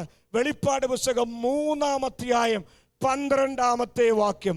ദൈവത്തിൽ ആശ്രയിക്കുന്നവരുടെ ഗതി എന്താണ്? ജയിക്കുന്നവന് ഞാൻ ദൈവത്തിൻ്റെ ആലയത്തിൽ ഒരു തൂണാക്കും, അവൻ ഒരിക്കലും അവിടെ ഒന്ന് പോകുകയില്ല. എൻ്റെ ദൈവത്തിൻ്റെ നാമവും എൻ്റെ ദൈവത്തിൻ്റെ പക്കൽ നിന്ന് സ്വർഗത്തിൽ നിന്ന് ഇറങ്ങുന്ന പുതിയ യെരൂശലേം എന്ന ദൈവത്തിൻ്റെ നഗരത്തിൻ്റെ നാമവും, പുതിയ നാമോ അവൻ്റെ മേല്. ദൈവത്തെ ഒന്ന് സ്തുതിക്കാമോ? ഞാൻ ആ ഭാഗങ്ങളൊന്നും വിശദമാക്കുന്നില്ല. ആശ്രയക്കാർ പറയുന്നു, അവരുടെ പേരെവിടെ എഴുതി വെച്ചിരിക്കുക? ഗേറ്റിലും അതിലും എഴുതി വെച്ചിരിക്കുമ്പോൾ ദൈവത്തിൽ ആശ്രയിക്കുന്ന ഒരു ദൈവവൈതലിന് പറയാൻ കഴിയുന്ന, അല്ലെങ്കിൽ ദൈവാശ്രയത്തോടെ മരിക്കുന്ന ഒരു ദൈവവൈതലിന് പറയാൻ കഴിയുന്ന ഒരു പദം ഇങ്ങനെയാണ്, എൻ്റെ പേരെവിടെ എഴുതി വെച്ചിട്ടുണ്ട്? അയ്യോ, വിശ്വാസമുണ്ടോ? എൻ്റെ പേരെവിടെ എഴുതി വെച്ചിട്ടുണ്ട്? ഇതാ എഴുതി വെച്ചിരിക്കുന്നു, ജയിക്കുന്നവന് എൻ്റെ ദൈവത്തിൻ്റെ ആലയത്തിൻ്റെ തൂണാക്കുകയും പുതിയ യെരൂശലേം എന്ന ദൈവത്തിൻ്റെ നഗരത്തിൽ ഒരു നാമോ, ഒരു പുതിയ നാമോ എനിക്ക് ദൈവം നൽകി തരുന്നുണ്ട്. അങ്ങനെയെങ്കിൽ ദൈവത്തിൽ ആശ്രയിക്കാത്തവർക്ക് ഈ ഭൂമിയിൽ പേരോ പദവിയോ ഒക്കെ ഉണ്ടെങ്കിൽ അതെല്ലാം മാറിപ്പോകും. അതാ ഈ സങ്കീർത്തനത്തിലെ പ്രധാന ഭാഗം. അത് സ്വയാശ്രയക്കാരുടെ ഗതി എന്ന് പറഞ്ഞിട്ട് പറയുകയാണ്, ദൈവത്തിൽ ആശ്രയിക്കുന്നവൻ്റെ പേര് സ്വർഗത്തിൽ വിളിച്ചു പറയും, ജയിക്കുന്നവൻ്റെ പേര് വിളിച്ചു പറയും. നാം തോൽക്കുന്നവരുടെ കൂട്ടത്തിലാകരുത്, ജയിക്കുന്നവരുടെ കൂട്ടത്തിലാകണം. അതിൻ്റെ 12-ാമത്തെ വാക്യത്തിൽ പറയുമ്പോൾ ഈ സ്വയാശ്രയക്കാരുടെ അനുഭവം പറഞ്ഞിട്ട് പറയുന്നു, അവരെല്ലാം നശിച്ചു പോകുന്ന മൃഗങ്ങൾക്ക് തുല്യനാണെന്ന് പറയുന്നു. എന്നാൽ മത്തായി സുവിശേഷം 22-ാം അധ്യായം 30-ാമത്തെ വാക്യത്തിൽ, അതായത് യേശുവിനെ അറിയാതെ ഈ ലോകപ്രകാരം ജീവിച്ച് ഒരുവൻ നശിച്ചു പോയാൽ അവരെ വിളിക്കുന്ന പേരാണ്, അവർ മൃഗത്തിന് തുല്യനെന്ന് ഓർപ്പിച്ചിരിക്കുന്നു, മൃഗത്തിന് തുല്യനെന്ന്. എന്നാൽ മത്തായി സുവിശേഷം അതിൻ്റെ 22-ാം അധ്യായം അതിൻ്റെ 30-ാമത്തെ വാക്യം, 12-ാമത്തെ വാക്യത്തിലാണ് ഞാൻ പറഞ്ഞ പദം, അവർ ബഹുമാനത്തിൽ നിൽക്കുന്നില്ല, അവർ നശിച്ചു പോകുന്ന മൃഗങ്ങൾക്ക് തുല്യൻ. എന്നാൽ ഒരു ദൈവവൈതലിൻ്റെ അവസ്ഥ എന്ത്? ഒരു ദൈവവൈതലിനെ കുറിച്ച് ഇങ്ങനെ പറഞ്ഞിരിക്കുന്നത്, മത്തായി സുവിശേഷം 22:30.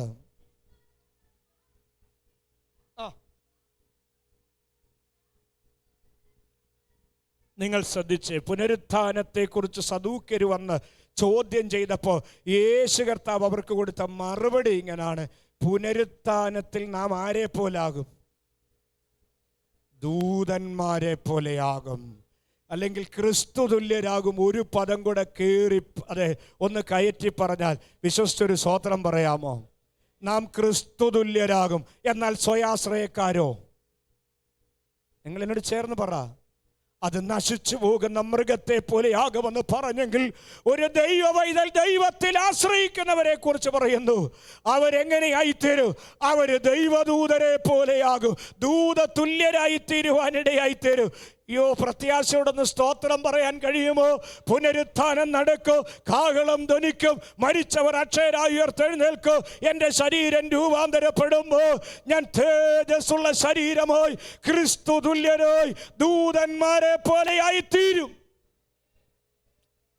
3 അതിൻ്റെ 14 വാക്യത്തിൽ പറയുന്നു, ദൈവത്തിൽ ആശ്രയിക്കാത്തവരുടെ അവരുടെ രൂപം ഇല്ലാതെയാകും. അവർ പറയുന്നു അവരുടെ രൂപം ഇല്ലാതെയാകും. അതിൻ്റെ 14 വാക്യത്തിൽ പറയുന്നു, മൃത്യു അവരെ മേയിക്കുന്നു. അടുത്ത പദം അവരുടെ രൂപം ഇല്ലാതെയാകും. നിങ്ങൾ ശ്രദ്ധിക്കണമേ, കമ്പാരിറ്റീവിൽ ഞാൻ പറയുകയാണ്, ശ്രദ്ധിച്ചേ. ഈ ഭൂമിയിൽ ദൈവത്തെ അറിയാതെ, യേശുക്രിസ്തുവിനെ അറിയാതെ മരണപ്പെടാൻ ഇടയായാൽ അവരുടെ രൂപം പോലും ഇല്ലാതെയാകും. എന്നാൽ ദൈവവൈതലിന്റെ രൂപം എങ്ങനെയാകും? ഫിലിപ്പ്യ ലേഖനം അതിൻ്റെ 1 യോഹന്നാന്റെ ലേഖനം 3-ാം അധ്യായം അതിൻ്റെ 2-ാമത്തെ വാക്യം. 1 യോഹന്നാന്റെ ലേഖനം 3-ാം അധ്യായം അതിൻ്റെ 2-ാമത്തെ വാക്യം. നാം ഇപ്പോൾ ദൈവമക്കളാകുന്നു, അവൻ പ്രത്യക്ഷനാകുമ്പോൾ നാം അവനെ താൻ ഇരിക്കും പോലെ കാണുന്നതാകൊണ്ട് അവനോട് സദൃശന്മാരാകും. ഞാൻ അടിവരയിട്ട് പറയട്ടെ, ദൈവത്തിൽ ആശ്രയിക്കുന്ന രക്ഷിക്കപ്പെട്ട ഒരു ദൈവവൈതൽ ആരെ പോലെയാകും? എന്നോട് ചേർന്ന് പറ, ആരെ പോലെയാകും? ക്രിസ്തുവിനെ പോലെയാകും. പ്രത്യാശയോടെ ഒരു ഹല്ലേലൂയ പറയാമോ? ഈ മുഖമൊക്കെ മാറുമെന്ന്, തേജസ് പ്രാപിക്കുമെന്ന്, ക്രിസ്തു തുല്യരാകുമെന്ന് മുൻപേ മത്തായി സുവിശേഷം 22:30 പറഞ്ഞ ദൂതതുല്യരാകുമെങ്കിൽ, അതേ വെളിപ്പാട് യോഹന്നാൻ അപ്പോസ്തലൻ പറയുവാൻ ഇടയായത് ഇങ്ങനാണ്: ക്രിസ്തു തുല്യരാകൂ, യേശുവിനെ പോലെയാകൂ. ദൈവത്തിൽ ആശ്രയിക്കുന്ന, അല്ലെങ്കിൽ ദൈവത്തിൽ വിശ്വസിക്കുന്ന ഒരു ദൈവവൈതൽ. ആ പ്രത്യാശ എത്ര പേർക്കുണ്ട്? ക്രിസ്തു തുല്യരായി എൻ്റെ മുഖത്തിൻ്റെ ശോഭ മാറും. അതെ, ഞാൻ ക്രിസ്തുവിനെ പോലെയായി തരും. ഞാൻ അടുത്ത പദത്തിലേക്ക് വരട്ടെ. 17-ാം വാക്യത്തിലേക്ക് വരുമ്പോൾ നാം ഇങ്ങനെ കാണുന്നുണ്ട്, അവർ മരിക്കുമ്പോൾ യാതൊന്നും കൊണ്ടുപോവുകയില്ല, അവൻ്റെ മഹത്വം അവരെ. നിങ്ങൾ ആ പദമൊന്ന് ശ്രദ്ധിക്കണം. ഇത് സ്വയാശ്രയക്കാർ. ദൈവത്തിൽ ആശ്രയിക്കാതെ രക്ഷിക്കപ്പെടാതെ ഒരുവൻ മരിച്ചാൽ വചനം ഇങ്ങനെ പറയുന്നു, അവൻ മരിക്കുമ്പോൾ യാതൊന്നും. പിന്നെ വിശ്വാസികൾ കൊണ്ടുപോകുമോ?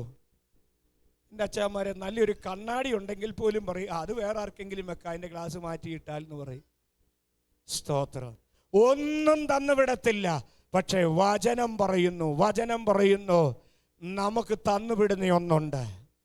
വെളിപ്പാട് പുസ്തകം അതിൻ്റെ 14-ാം അധ്യായം അതിൻ്റെ 13-ാമത്തെ വാക്യം. വെളിപ്പാട് പുസ്തകം 14-ാം അധ്യായം അതിൻ്റെ 13-ാമത്തെ വാക്യം.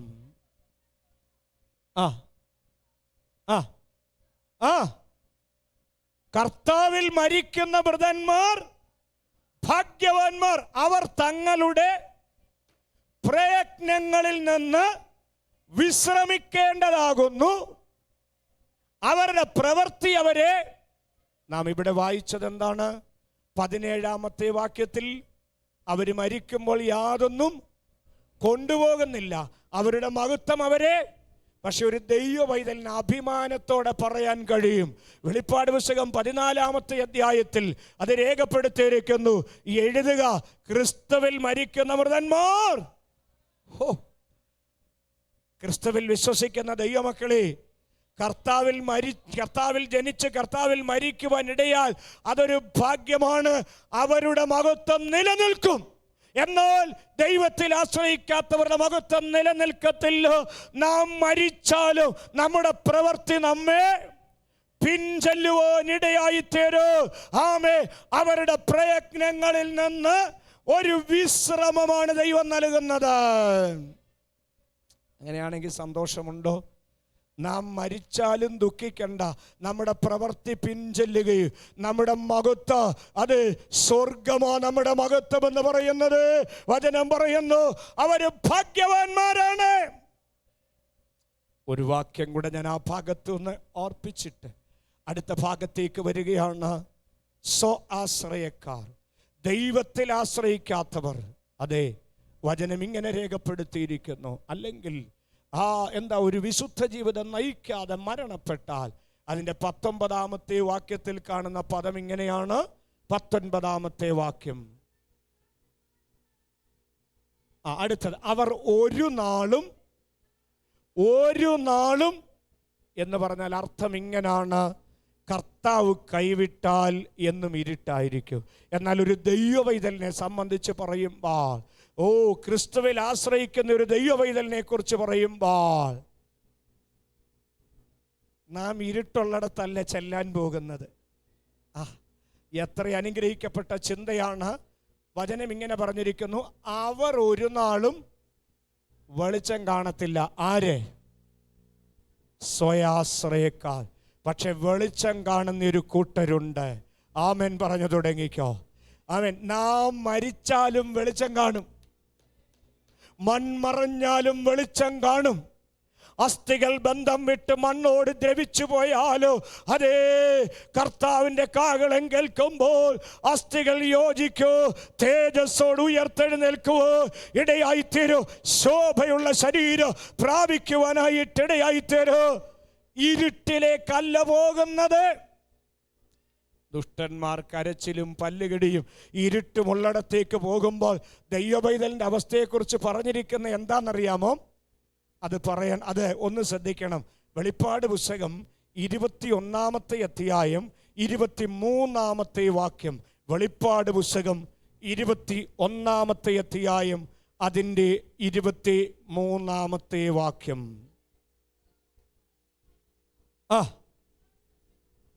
കുഞ്ഞാടതിൻ്റെ മന്ദിരമാകുന്നു,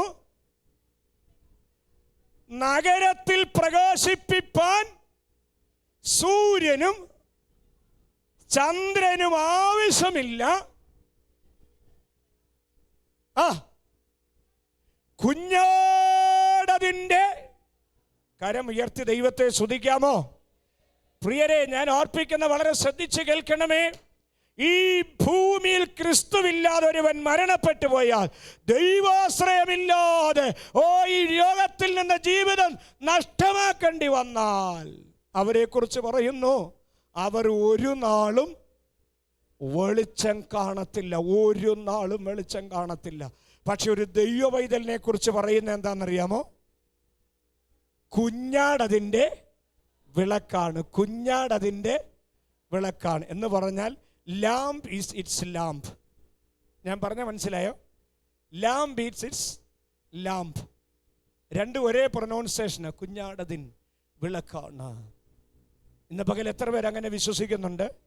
ലാംപ് ഈസ് ഇറ്റ്സ് ലാംപ് എന്ന് പറഞ്ഞാൽ അർത്ഥം എന്താ? LAMB lamp.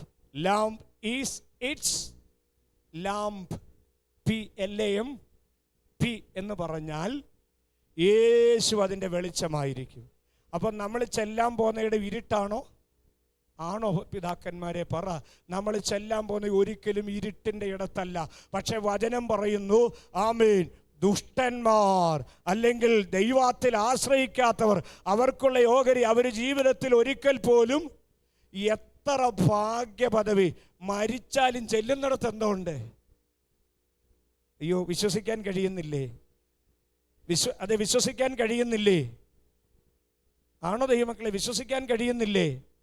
ഞാൻ പുത്തരാം യെരൂശലേമിൽ എത്തും. അവിടെ ചെല്ലുമ്പോൾ അവിടെ ആരാ വിളക്ക്? അവിടെ സൂര്യനും വേണ്ട, ചന്ദ്രനും വേണ്ട, പിന്നെ വിളക്കായിട്ട് ആരുണ്ട്?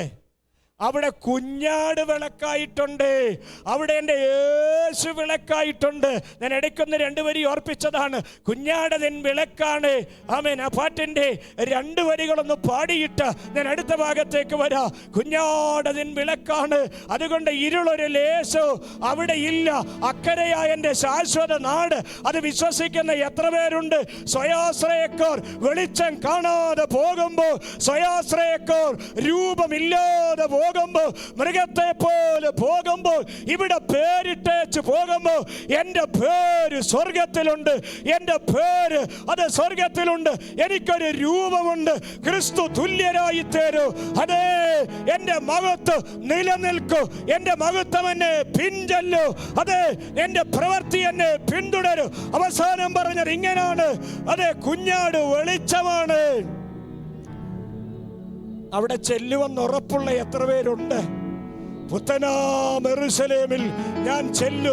പുത്തനാം യെരൂശലേമിൽ ചെല്ലുമ്പോ കുഞ്ഞാടതിൻ്റെ വിളക്കാണ്, യേശുവിൻ്റെ വിളക്ക്, യേശുവിൻ്റെ വിളക്ക്. എന്തോ ഒരു ശോഭയാത്, എന്തോ ഒരു തേജസ്സാത്. സൂര്യൻ വേണ്ട, ചന്ദ്രൻ വേണ്ട, ഞാൻ ചെല്ലാൻ പോകുന്ന ഇടത്ത് എൻ്റെ യേശുവിൻ്റെ വെളിച്ചമാ, യേശുവിൻ്റെ വെളിച്ചമാകൊണ്ട് ആ വെളിച്ചത്തിൽ ഞാൻ നടക്കും. മറ്റൊരു വെളിച്ചം വേണ്ട. എത്ര പേർക്ക് പ്രത്യാശയുണ്ട്? കുഞ്ഞാടതിൻ്റെ വെളിച്ചമാണ്. ഓ, ആ കരങ്ങളെ ഉയർത്തി ഒന്ന് പാടാമോ? പ്രത്യാശയോടെ പാടാമോ ആ 2 വരികൾ? കുഞ്ഞാടതിൻ വിളക്കാണ്. കുഞ്ഞാടതിൻ വിളക്കാണ്, ഇരുളൊരു ലേശവും അവിടെയില്ല. കുഞ്ഞാടതിൻ വിളക്കാണ്, ഇരുളൊരു ലേശവും അവിടെയില്ല. തരുമെനിക്ക് കിരീടമൊന്ന്, ധരിപ്പിക്കും അവൻ എന്നെ ഉത്സവവസ്ത്രം. തരുമെനിക്ക് കിരീടമൊന്ന്, ധരിപ്പിക്കും അവൻ എന്നെ ഉത്സവവസ്ത്രം. അക്കരയ്ക്കു യാത്ര ചെയ്യും സിയോൻ സഞ്ചാരി, ഓളങ്ങൾ കണ്ടു നീ ഭയപ്പെടേണ്ട. അക്കരയ്ക്കു യാത്ര ചെയ്യും സിയോൻ സഞ്ചാരി, ഓളങ്ങൾ കണ്ടു നീ ഭയപ്പെടേണ്ട. കരമുയർത്തി ദൈവത്തെ സ്തുതിക്കാമോ? ഈ പാട്ട് പാടി അടുത്തൊരു 10 മിനിറ്റിനുള്ളിൽ നാം ആരാധിക്കുവാനായിട്ട് പോവുകയാണ്. ഇതെങ്ങനെ സാധിക്കും? അതാണ് ഈ സങ്കീർത്തനത്തിൽ അടുത്ത് പറയാൻ പോകുന്ന ഭാഗം. ഇതെങ്ങനെയാ സാധിക്കുന്നത്? എങ്ങനെയാ നമുക്ക് കർത്താവ് വിളക്കായി തീരുന്നത്? എങ്ങനെയാ നമുക്കൊരു രൂപം വരുന്നത്? എങ്ങനെയാ നാം കർത്താവിനോട് ഒരുമിച്ചായി തീരുന്നത്? അതെ, സങ്കീർത്തനത്തിൽ രേഖപ്പെടുത്തി. ഓ, മനുഷ്യർക്ക് സാധിപ്പിക്കാൻ കഴിയത്തില്ലെന്ന് പറഞ്ഞപ്പോ വചനം പറയുന്നു, ദൈവം അതിനെ സാധിപ്പിക്കൂ, ദൈവം അതിനെ സാധിപ്പിക്കൂ, അത് ദൈവത്താൽ സാധിപ്പിക്കൂ. ഞാൻ ഇങ്ങനെ ചേർത്ത് പറയാ, വീണ്ടെടുപ്പ് ദൈവത്താൽ സാധ്യമാണ്. വിശ്വസിച്ച് ആമേൻ പറയാൻ കഴിയുന്ന എത്ര പേരുണ്ട്? നമ്മെ വിടുവിപ്പ ദൈവം മതിയായവനാണ്. മനുഷ്യനെ ചെയ്യാൻ പറ്റാത്തതിന് ദൈവം സാധിപ്പിക്കുന്നു. ഈ സങ്കീർത്തനത്തിൽ ആവർത്തിച്ച് പറഞ്ഞിരിക്കുന്ന പദമാ വീണ്ടെടുപ്പ്. അപ്പോൾ സാധിപ്പിക്കാൻ കഴിയത്തില്ലെന്ന് പറഞ്ഞ് എന്താണെന്നറിയാമോ? വീണ്ടെടുപ്പ്, റിഡംഷൻ. എന്നാൽ റിഡംഷൻ സാധ്യമാണെന്ന് വിശുദ്ധ ബൈബിൾ പഠിപ്പിക്കുന്നു. യേശുക്രിസ്തുവിലൂടെ സാധ്യമാണെന്ന് വിശുദ്ധ ബൈബിൾ നമ്മെ പഠിപ്പിക്കുന്നു. സങ്കീർത്തനത്തിൽ നാം വായിച്ചു, അത് സാധ്യമല്ല. എങ്ങനെ സാധ്യമല്ല? ഒരു നാളും സാധിക്കത്തില്ല. അതുകൊണ്ട് ഞാൻ തുടക്കത്തില്ല പറഞ്ഞേ, ഒരു നാളും സാധിക്കത്തില്ലെന്ന് പറയുന്നൊക്കെ പറഞ്ഞോണെ എൻ്റെ ദൈവം സാധിപ്പിക്കും. എൻ്റെ ദൈവം വീണ്ടെടുക്കുവാനായി ഇടയായിത്തീരും. എൻ്റെ ദൈവത്തിൻ്റെ പ്രവൃത്തി വെളിപ്പെടുത്തുവാനായിട്ട് ഇടയായിത്തീരും. മനുഷ്യന് ചെയ്യാൻ പറ്റാത്തത് ദൈവം ചെയ്യും. ഹോശേയ പ്രവചനം 13-ാം അധ്യായം അതിൻ്റെ 14-ാമത്തെ വാക്യത്തിൽ ഒരു പദം പറഞ്ഞുകൊണ്ട് ഈ സമാപന ആ ചിന്തകളിലേക്ക് കടന്നു വരികയാണ്. ഹോശേയ പ്രവചനത്തിലെ 13-ാമത്തെ അധ്യായം 14-ാമത്തെ വാക്യം. പാതാളത്തിൻ്റെ അധീനത്തിൽ നിന്ന് വീണ്ടെടുക്കും. അടുത്തത്, മരണത്തിൽ നിന്ന് ഞാൻ അവനെ വിടുവിക്കും. മരണമേ നിന്റെ ബാധകൾ എവിടെ? പാതാളമേ നിന്റെ സംഹാരം എവിടെ എനിക്ക് സഹതാപം തോന്നുകയില്ല. ആ പദങ്ങൾ നിങ്ങൾ ശ്രദ്ധിച്ചോ. ഞാൻ അവരെ പാതാളത്തിൻ്റെ അധീനത്തിൽ നിന്ന് വീണ്ടെടുക്കും. നമ്മുടെ ഈ ചിന്തയോട് ചേർത്ത് ഞാൻ പറയുകയാണ്, മനുഷ്യരാൽ സാധിക്കത്തില്ലെന്നാണ് 49-ാം സങ്കീർത്തനത്തിലെ 8-9 വാക്യത്തിൽ നാം വായിച്ചത്. ഒരു നാളും നടക്കത്തില്ല. പക്ഷേ വചനം രേഖപ്പെടുത്തിയിരിക്കുന്നു, ഞാനത് സാധിപ്പിക്കും. എന്താണെന്നറിയാമോ? അവരുടെ പ്രാണന്റെ വീണ്ടെടുപ്പ് വിലയേറിയതായതുകൊണ്ട് ഞാനത് സാധിപ്പിക്കും. അവരുടെ പ്രാണന്റെ വീണ്ടെടുപ്പ് വിലയേറിയതായതുകൊണ്ട് ഞാനത് സാധിപ്പിക്കും. എങ്ങനെ സാധിപ്പിക്കും? നമുക്കൊരു വീണ്ടെടുപ്പുകാരനുണ്ട്. ആരാ വീണ്ടെടുപ്പുകാരൻ?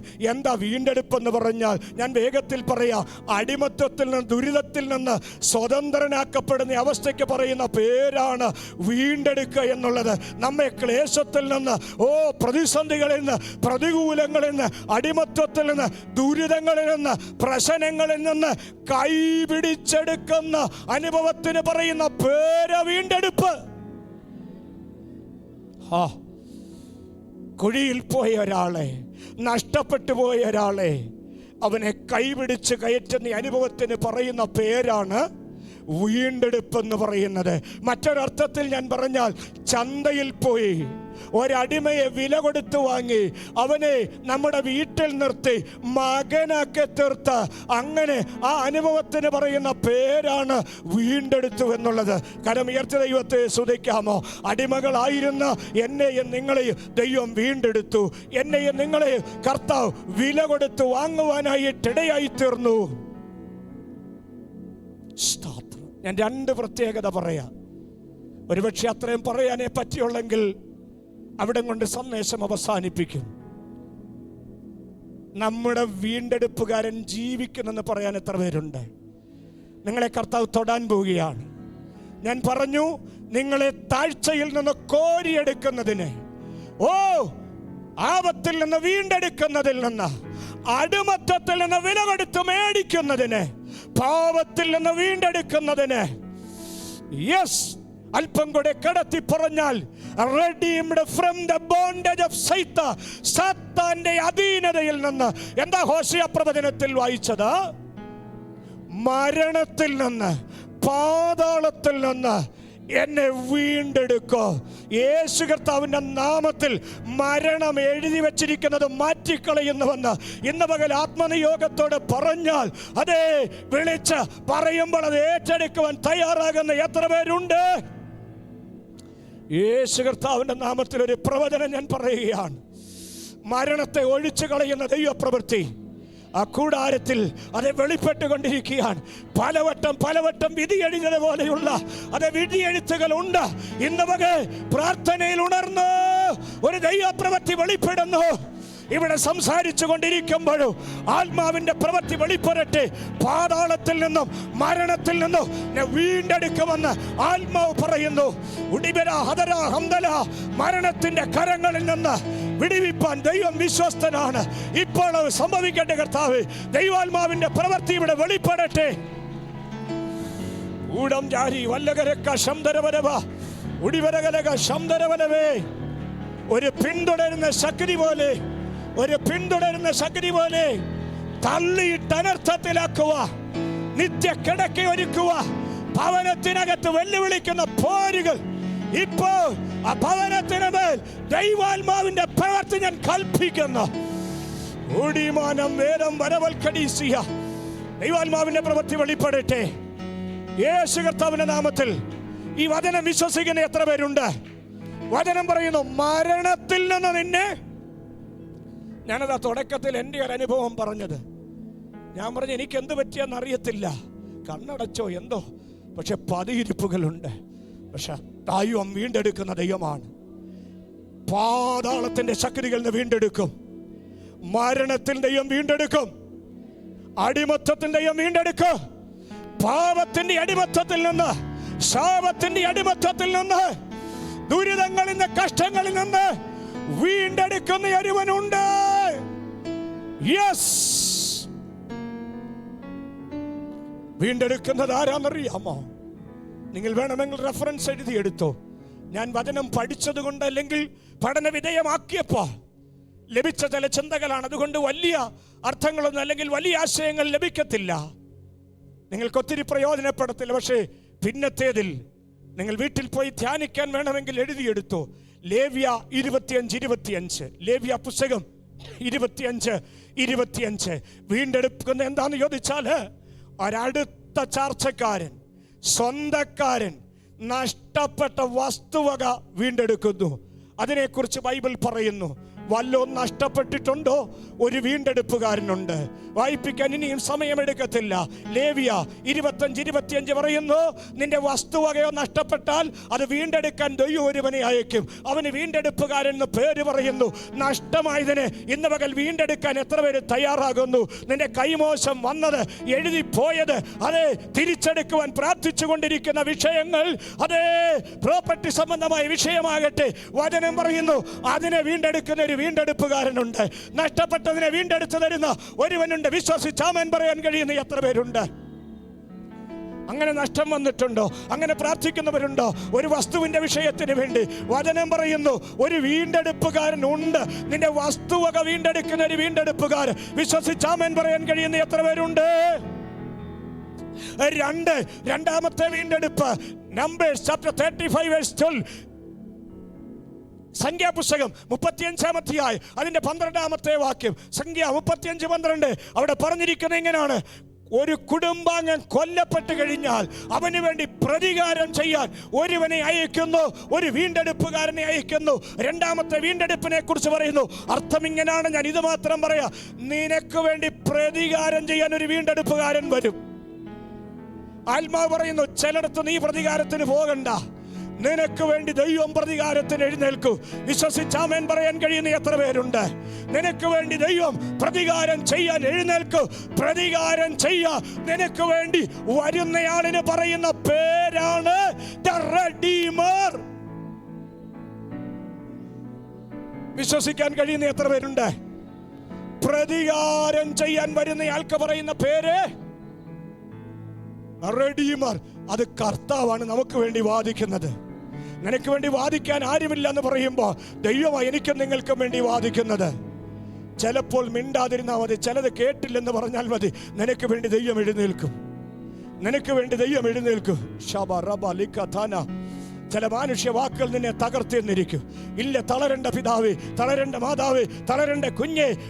ചില കമ്പനികൾ നിന്നെ റെഫ്യൂസ് ചെയ്തെന്നിരിക്കും. നീ തളർന്നു പോകണ്ട. നിനക്ക് വേണ്ടി അതെ വാദിക്കുക, പ്രതികാരം ചെയ്യുക. ഒരു വീണ്ടെടുപ്പുകാരനുണ്ട്. വിശ്വസിച്ച് കരമുയർത്തി പറയാൻ കഴിയുന്ന എത്ര പേരുണ്ട്? നഷ്ടപ്പെട്ടതിനെ വീണ്ടെടുത്ത് തരുവാൻ കഴിയുന്ന ഒരു വീണ്ടെടുപ്പുകാരൻ. അടുത്ത ചാർച്ചക്കാരനായി രൂത്തിന്റെ ഭാഷയിൽ പറഞ്ഞാൽ അടുത്ത ചാർച്ചക്കാരൻ സമ്പന്നനായൊരുവൻ. Redeemer should be rich enough. സമ്പന്നനായൊരുവൻ ഈസ് വില്ലിംഗ് ടു റെഡി. അവൻ മനസ്സുള്ളവനായിരുന്നു അത് രൂത്തിനെ വീണ്ടെടുക്കുവാനായിട്ട്. ഈസ് നിയറസ്റ്റ് കിൻ, അടുത്ത ചാർച്ചക്കാരനായിരുന്നു. ഞാൻ ആവർത്തിച്ച് പറയട്ടെ, ഇതെല്ലാം റെഡീമറിന്റെ പ്രത്യേകതയാണെങ്കിൽ ഒന്ന് രണ്ട് കാര്യം കൂടെ ഞാൻ നോട്ട് ചെയ്ത് നിങ്ങളുടെ അറിവിലേക്ക് പറയുന്നു. രൂത്തിന്റെ പുസ്തകം 2-ാം അധ്യായം 20-ാമത്തെ വാക്യത്തിൽ മരിച്ചുപോയ ഒരാളുടെ വിധവയ്ക്ക് വേണ്ടി വിവാഹ വാഗ്ദാനം ചെയ്ത് അവരെ വീണ്ടെടുക്കുന്നയാളിന് പറയുന്ന പേര് വീണ്ടെടുപ്പുകാരൻ എന്നാണ്. അങ്ങനെയെങ്കിൽ ജീവിതത്തിന്റെ ഏത് സാഹചര്യങ്ങളിലും ഇറങ്ങി വന്ന രക്ഷിപ്പാൻ, ബലപ്പെടുത്തുവാൻ ഒരു വീണ്ടെടുപ്പുകാരനുണ്ട്. 4-ാമത്തെ ചിന്ത അടുത്ത ഞാൻ ഇങ്ങനെ പറയാം. അതേ പ്രോവേബ്സ്, അല്ല വാക്യം വായിക്കണ്ട, അല്ലെങ്കിൽ സദൃശം 23:10-11 നിങ്ങൾ നോട്ട് ചെയ്ത് വെച്ചാൽ മാത്രം മതി, കാരണം വായിപ്പിക്കുവാൻ സമയമില്ല. പ്രോവേബ്സ് സദൃശവാക്യം അതിൽ 23:10-11. എന്നാൽ വളരെ പ്രധാനപ്പെട്ട ഒരു വാക്യം ഓർപ്പിക്കാൻ പോവുകയാണ്. ഒരു വീണ്ടെടുപ്പുകാരൻ എനിക്കും നിങ്ങൾക്കും വേണ്ടി ദൈവം എഴുന്നേൽക്കുന്നുണ്ട്. ഒരു വീണ്ടെടുപ്പുകാരൻ എഴുന്നേൽക്കുന്നു. ആമേൻ. ആ വീണ്ടെടുപ്പുകാരൻ്റെ 2 പ്രത്യേകത പറഞ്ഞ് നാം ആരാധിക്കുവാൻ പ്രാർത്ഥിക്കുവാൻ പോവുകയാണ്. അവൻ കാര്യം സാധിപ്പിക്കും. ഇനി എല്ലാവരും ഒന്ന് ബൈബിൾ എടുത്തേ, എല്ലാവരും ഒന്ന് ബൈബിൾ എടുത്തേ. യെരമ്യ പ്രവചനത്തിലേക്കൊന്ന് കണ്ണോടിച്ചേ. യെരമ്യ പ്രവാചകന്റെ പുസ്തകം 50-ാമത്തെ അധ്യായം നിങ്ങൾ അടിവരയിട്ട് സൂക്ഷിക്കേണ്ടതും ആവർത്തിച്ച് പറയേണ്ടതും ഈ ആരാധനയെ കർത്താവ് നിങ്ങളെ ശക്തിപ്പെടുത്തുന്നതുമായ ഒരു വചനം ഞാൻ കൈമാറുവാൻ പോവുകയാണ്. ഞാൻ തുടക്കത്തിൽ പറഞ്ഞത് ഇങ്ങനെയാണ്: ലോകം മുഴുവൻ പറയുന്ന നിനക്ക് സാധിച്ച് തരത്തില്ല, നിന്നെ കൊണ്ട് സാധിപ്പിക്കത്തില്ലെന്ന് വചനം പറയുന്നു. സ്വർഗം സാധിപ്പിച്ചു തരും. എങ്ങനെ സാധിപ്പിക്കും? എങ്ങനെ സാധിപ്പിക്കും? ആ വചനം ഒന്നെടുത്തേ. Jeremiah chapter 50 verse 33 and 34. യെരമ്യാവ് അതിൻ്റെ 50-ാമത്തെ 33-34 വാക്യം ഒന്ന് വായിച്ചേ. അരുളി ചെയ്യുന്നു. വായിച്ചു. 54 പെട്ടെന്ന് വായിച്ചു വന്ന 34. അവരുടെ വീണ്ടെടുപ്പുകാരൻ ശക്തിമാൻ അടുത്തത്, സൈന്യങ്ങളുടെ യഹോവ എന്നാകുന്നു. അവന്റെ നാമം ഞാൻ ഇങ്ങനെ ചേർത്ത് പറയട്ടെ: എന്റെ വീണ്ടെടുപ്പുകാരൻ ശക്തിമാൻ, സൈന്യങ്ങളുടെ യഹോവ എന്നാകുന്നു അവന്റെ നാമം. അത് വിശ്വസിക്കുന്ന എത്ര പേരുണ്ട്? ഇനി ഒത്തിരി പ്രസംഗത്തിന്റെ ആവശ്യമില്ല എന്ന് ഞാൻ കരുതുന്നു. നിന്റെ വീണ്ടെടുപ്പുകാരൻ ശക്തിമാൻ എന്ന് എത്ര പേര് പറയും? ഞാൻ പറഞ്ഞല്ലോ, ആർക്കും സാധിക്കാത്തതിനെ ആര് സാധിപ്പിക്കും? എന്നോട് ചേർന്ന് പറ: വീണ്ടെടുപ്പുകാരൻ സാധിപ്പിക്കും. ഒരു റെഡീമർ എനിക്കും നിങ്ങൾക്കും വേണ്ടി സാധിപ്പിക്കും. വിശ്വസിച്ച് ആമേൻ പറയാൻ കഴിയുന്ന എത്ര പേരുണ്ട്? അതെ, എന്റെ വീണ്ടെടുപ്പുകാരൻ ശക്തിമാനാണ്. My redeemer is strong. കരമുയർത്തി എന്ന് പറയാമോ? എൻ്റെ വീണ്ടെടുപ്പുകാരൻ ശക്തിമാനാ. ഇത് പറയുമ്പോൾ അകത്ത് ശക്തി വ്യാപരിക്കും. ഇത് പറയുമ്പോൾ ദൈവത്തിൻ്റെ പ്രവൃത്തി വെളിപ്പെടും. ഇത് പറയുമ്പോൾ ഭവനത്തിനകത്ത് ദൈവപ്രവൃത്തി വെളിപ്പെടും. വിളിച്ച് പറയാൻ കഴിയുന്നവർ, നമ്മുടെ ചിന്ത ഇതാണ്: എല്ലാവരും കേൾക്കണം. എല്ലാവരും കേൾക്കാൻ പറയുന്ന കാര്യം ഇതാണ്: എൻ്റെ വീണ്ടെടുപ്പുകാരൻ ശക്തിമാൻ എന്ന് പറയണം. അപ്പോൾ എല്ലാവരും പറയേണ്ടി എന്താണെന്നറിയാമോ? എൻ്റെ വീണ്ടെടുപ്പുകാരൻ ശക്തിമാൻ, എൻ്റെ വീണ്ടെടുപ്പുകാരൻ ശക്തിമാൻ. My redeemer is strong. ഒരു ഹല്ലേലൂയ പറയാമോ? നമ്മുടെ ഹല്ലേലൂയൊക്കെ കേൾക്കുമ്പോൾ ഒരു ശക്തനുമല്ലെന്നാ തോന്നുന്നത്. പക്ഷെ വിശ്വാസത്തോടെ പറഞ്ഞോണം. ചിന്ത ഇതാ: എല്ലാവരും പറയണം. എല്ലാവരും പറയേണ്ടി എന്താണെന്നറിയാമോ? സ്വർഗത്തിലെ ദൈവം കാര്യം സാധിപ്പിക്കും. ആരും നടക്കത്തില്ലെന്ന് പറഞ്ഞാലും, ആരും സാധിപ്പിക്കത്തില്ലെന്ന് പറഞ്ഞാലും ദൈവം കാര്യം സാധിപ്പിക്കും. അത് വെച്ച് വിളിച്ചു പറഞ്ഞോണോ: എൻ്റെ ദൈവം അതേ ശക്തിമാനാണ്, എൻ്റെ വീണ്ടെടുപ്പുകാരൻ ശക്തിമാനാണ്. സ്തോത്രം. രണ്ടാമത്തെ ചിന്ത, വീണ്ടെടുപ്പുകാരൻ. ഇയ്യോബിന്റെ പുസ്തകം ഒന്നെടുക്കണം. ഇയ്യോബിന്റെ പുസ്തകം 19-ാമത്തെ അധ്യായം അതിൻ്റെ 25-ാമത്തെ വാക്യം.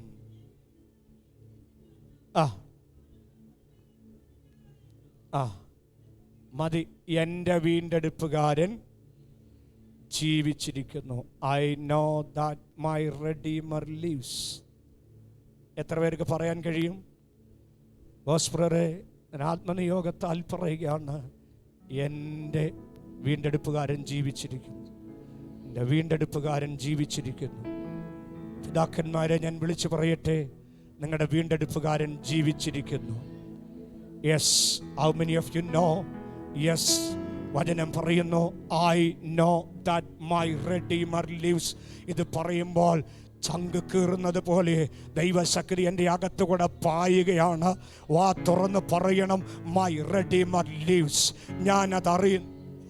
ഞാനത് തിരിച്ചറിയുന്നു. എൻ്റെ വീണ്ടെടുപ്പുകാരൻ ജീവിച്ചിരിക്കുന്നു. ആ വീണ്ടെടുപ്പുകാരൻ എങ്ങനെയുള്ളതാണ്? അവൻ ശക്തനാണ്. എൻ്റെ വീണ്ടെടുപ്പുകാരൻ ശക്തനാണ്, അവൻ ജീവിച്ചിരിക്കുന്നു. അത് വിശ്വസിക്കുന്ന എത്ര പേരുണ്ട്? എൻ്റെ വീണ്ടെടുപ്പുകാരൻ ജീവിച്ചിരിക്കുകയാണ്.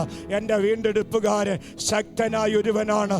എൻ്റെ വീണ്ടെടുപ്പുകാരൻ ശക്തനായ ഒരുവനാണ്. അതുകൊണ്ടൊരു ഹല്ലേലൂയ പറയാമോ? ഹല്ലേലൂയ.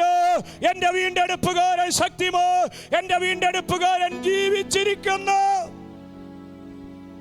അതുകൊണ്ട് എല്ലാരും പറഞ്ഞോണം. എന്താ? ലോകം മുഴുവനും നിന്നെ കൊണ്ട് കൊള്ളത്തില്ലെന്നും സാധിപ്പിക്കത്തില്ലെന്നും പറഞ്ഞാലും വചനം പറയുന്നു, സ്വർഗത്തിലെ ദൈവം സാധിപ്പിക്കും. സ്വർഗത്തിലെ ദൈവം നടത്തി തരൂ.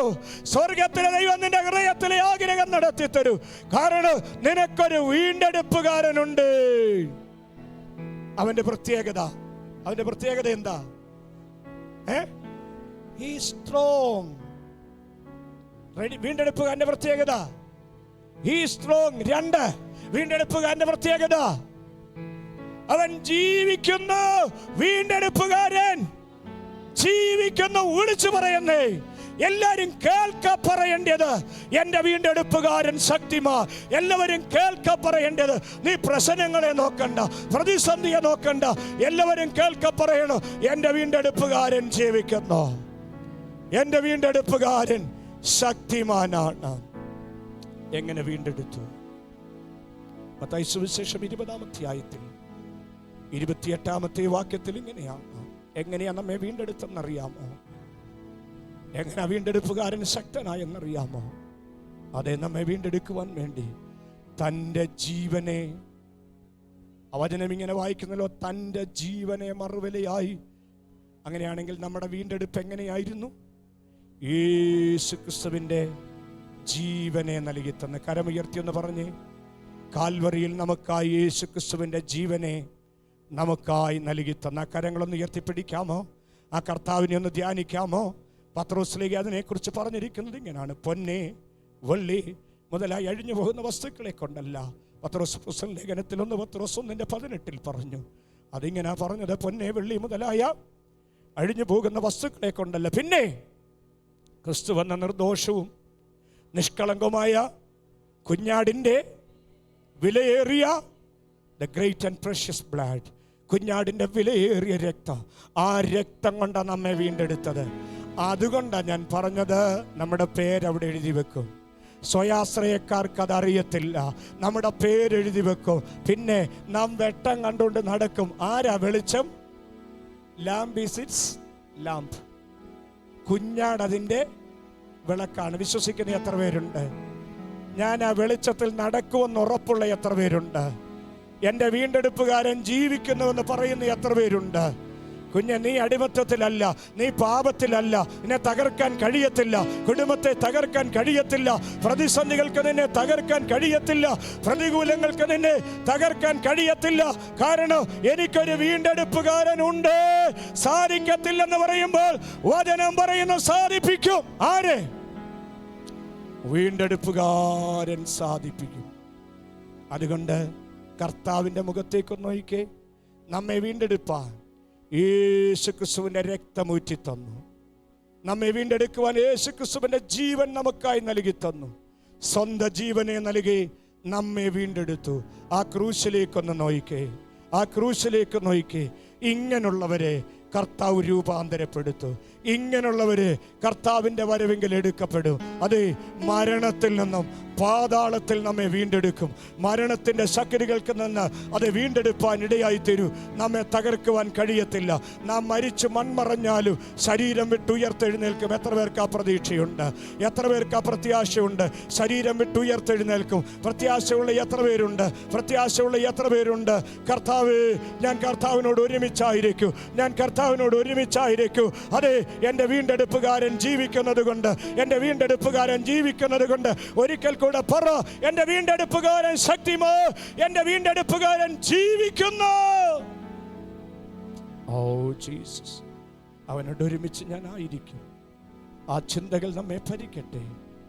ലോകത്തിലല്ല, ദൈവത്തിൽ ആശ്രയിച്ച് ദൈവകൃപ പ്രാപിച്ച് കർത്താവിൻ്റെ വരവെങ്കിൽ നമ്മുടെ പേര് സ്വർഗത്തിലുണ്ടാകണം. കർത്താവിൻ്റെ വരവെങ്കിൽ കുഞ്ഞാടിൻ്റെ വെളിച്ചത്തിൽ നമുക്ക് നടക്കുവാനായിട്ടിടയായി തീരണം. ദൈവത്തിൻ്റെ പ്രവൃത്തി വെളിപ്പെടുവാൻ ഇടയാകട്ടെ. കണ്ണുകളടച്ച് കരങ്ങളൊന്ന് ഉയർത്തിപ്പിടിച്ച്, കരങ്ങളൊന്ന് ഉയർത്തിപ്പിടിച്ച് ഒരു വാക്കിൽ, അതിന് മുമ്പ് നമ്മൾ പാടിയതുപോലെ, കുഞ്ഞാടതിൻ വിളക്കാണ്, ഇരുളവിടെ ഇല്ല, ഇരുളിലേശമില്ല. ഒരു മിനിറ്റ് ആ പാട്ടിൻ്റെ വരികളൊന്ന് പാടിക്കേ. എല്ലാ കരങ്ങളും ഉയർത്തി ഒന്ന് പാടിക്കേ. കുഞ്ഞാടതിൻ്റെ വിളക്കാണ്, കുഞ്ഞാടതിൻ്റെ വിളക്കാണ്, ഇരുട്ടില്ല, ഞാൻ അവിടെ എത്തും, എന്നെ തടഞ്ഞു വെക്കാൻ സാധിക്കത്തില്ല, പാതാളത്തിനും മരണത്തിനും അത് സാധിക്കത്തില്ല. കാരണം എനിക്കൊരു റെഡീമറുണ്ട്, എനിക്കൊരു വീണ്ടെടുപ്പുകാരനുണ്ട്, അവൻ ജീവിക്കുന്നു. He lives, he is strong. എൻ്റെ വീണ്ടെടുപ്പുകാരൻ ശക്തനാണ്. അതുകൊണ്ട് കരങ്ങളെ ഉയർത്തി എല്ലാവരും ഒരു നിമിഷം സ്തോത്രം ചെയ്തേ. കുഞ്ഞാടതിൻ വിളക്കാണേ, ഇരുളൊരു ലേശവും അവിടെയില്ല. കുഞ്ഞാടതിൻ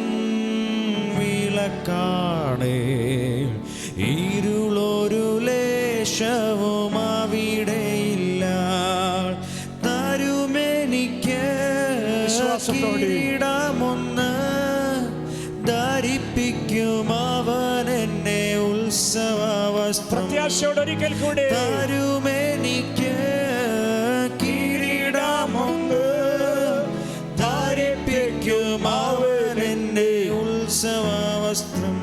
ഓ തരുമെനിക്ക് കിരീടമൊന്ന് ധരിപ്പിക്കും അവൻ എന്നെ ഉത്സവവസ്ത്രം. കുഞ്ഞാടതിൽ വിളക്കാണ് വിശ്വാസത്തോടെ ഒരു ലേശവും അവിടെയില്ല. കുഞ്ഞാടതിൽ വിളക്കാണ് ഇരുളൊരു ലേശവും അവിടെയില്ല. കുഞ്ഞാടതിൽ വിളക്കാണ് ഇരുളൊരു ലേശവും അവിടെയില്ല. ദൈവത്തെ സ്തുതിച്ചാട്ടെ.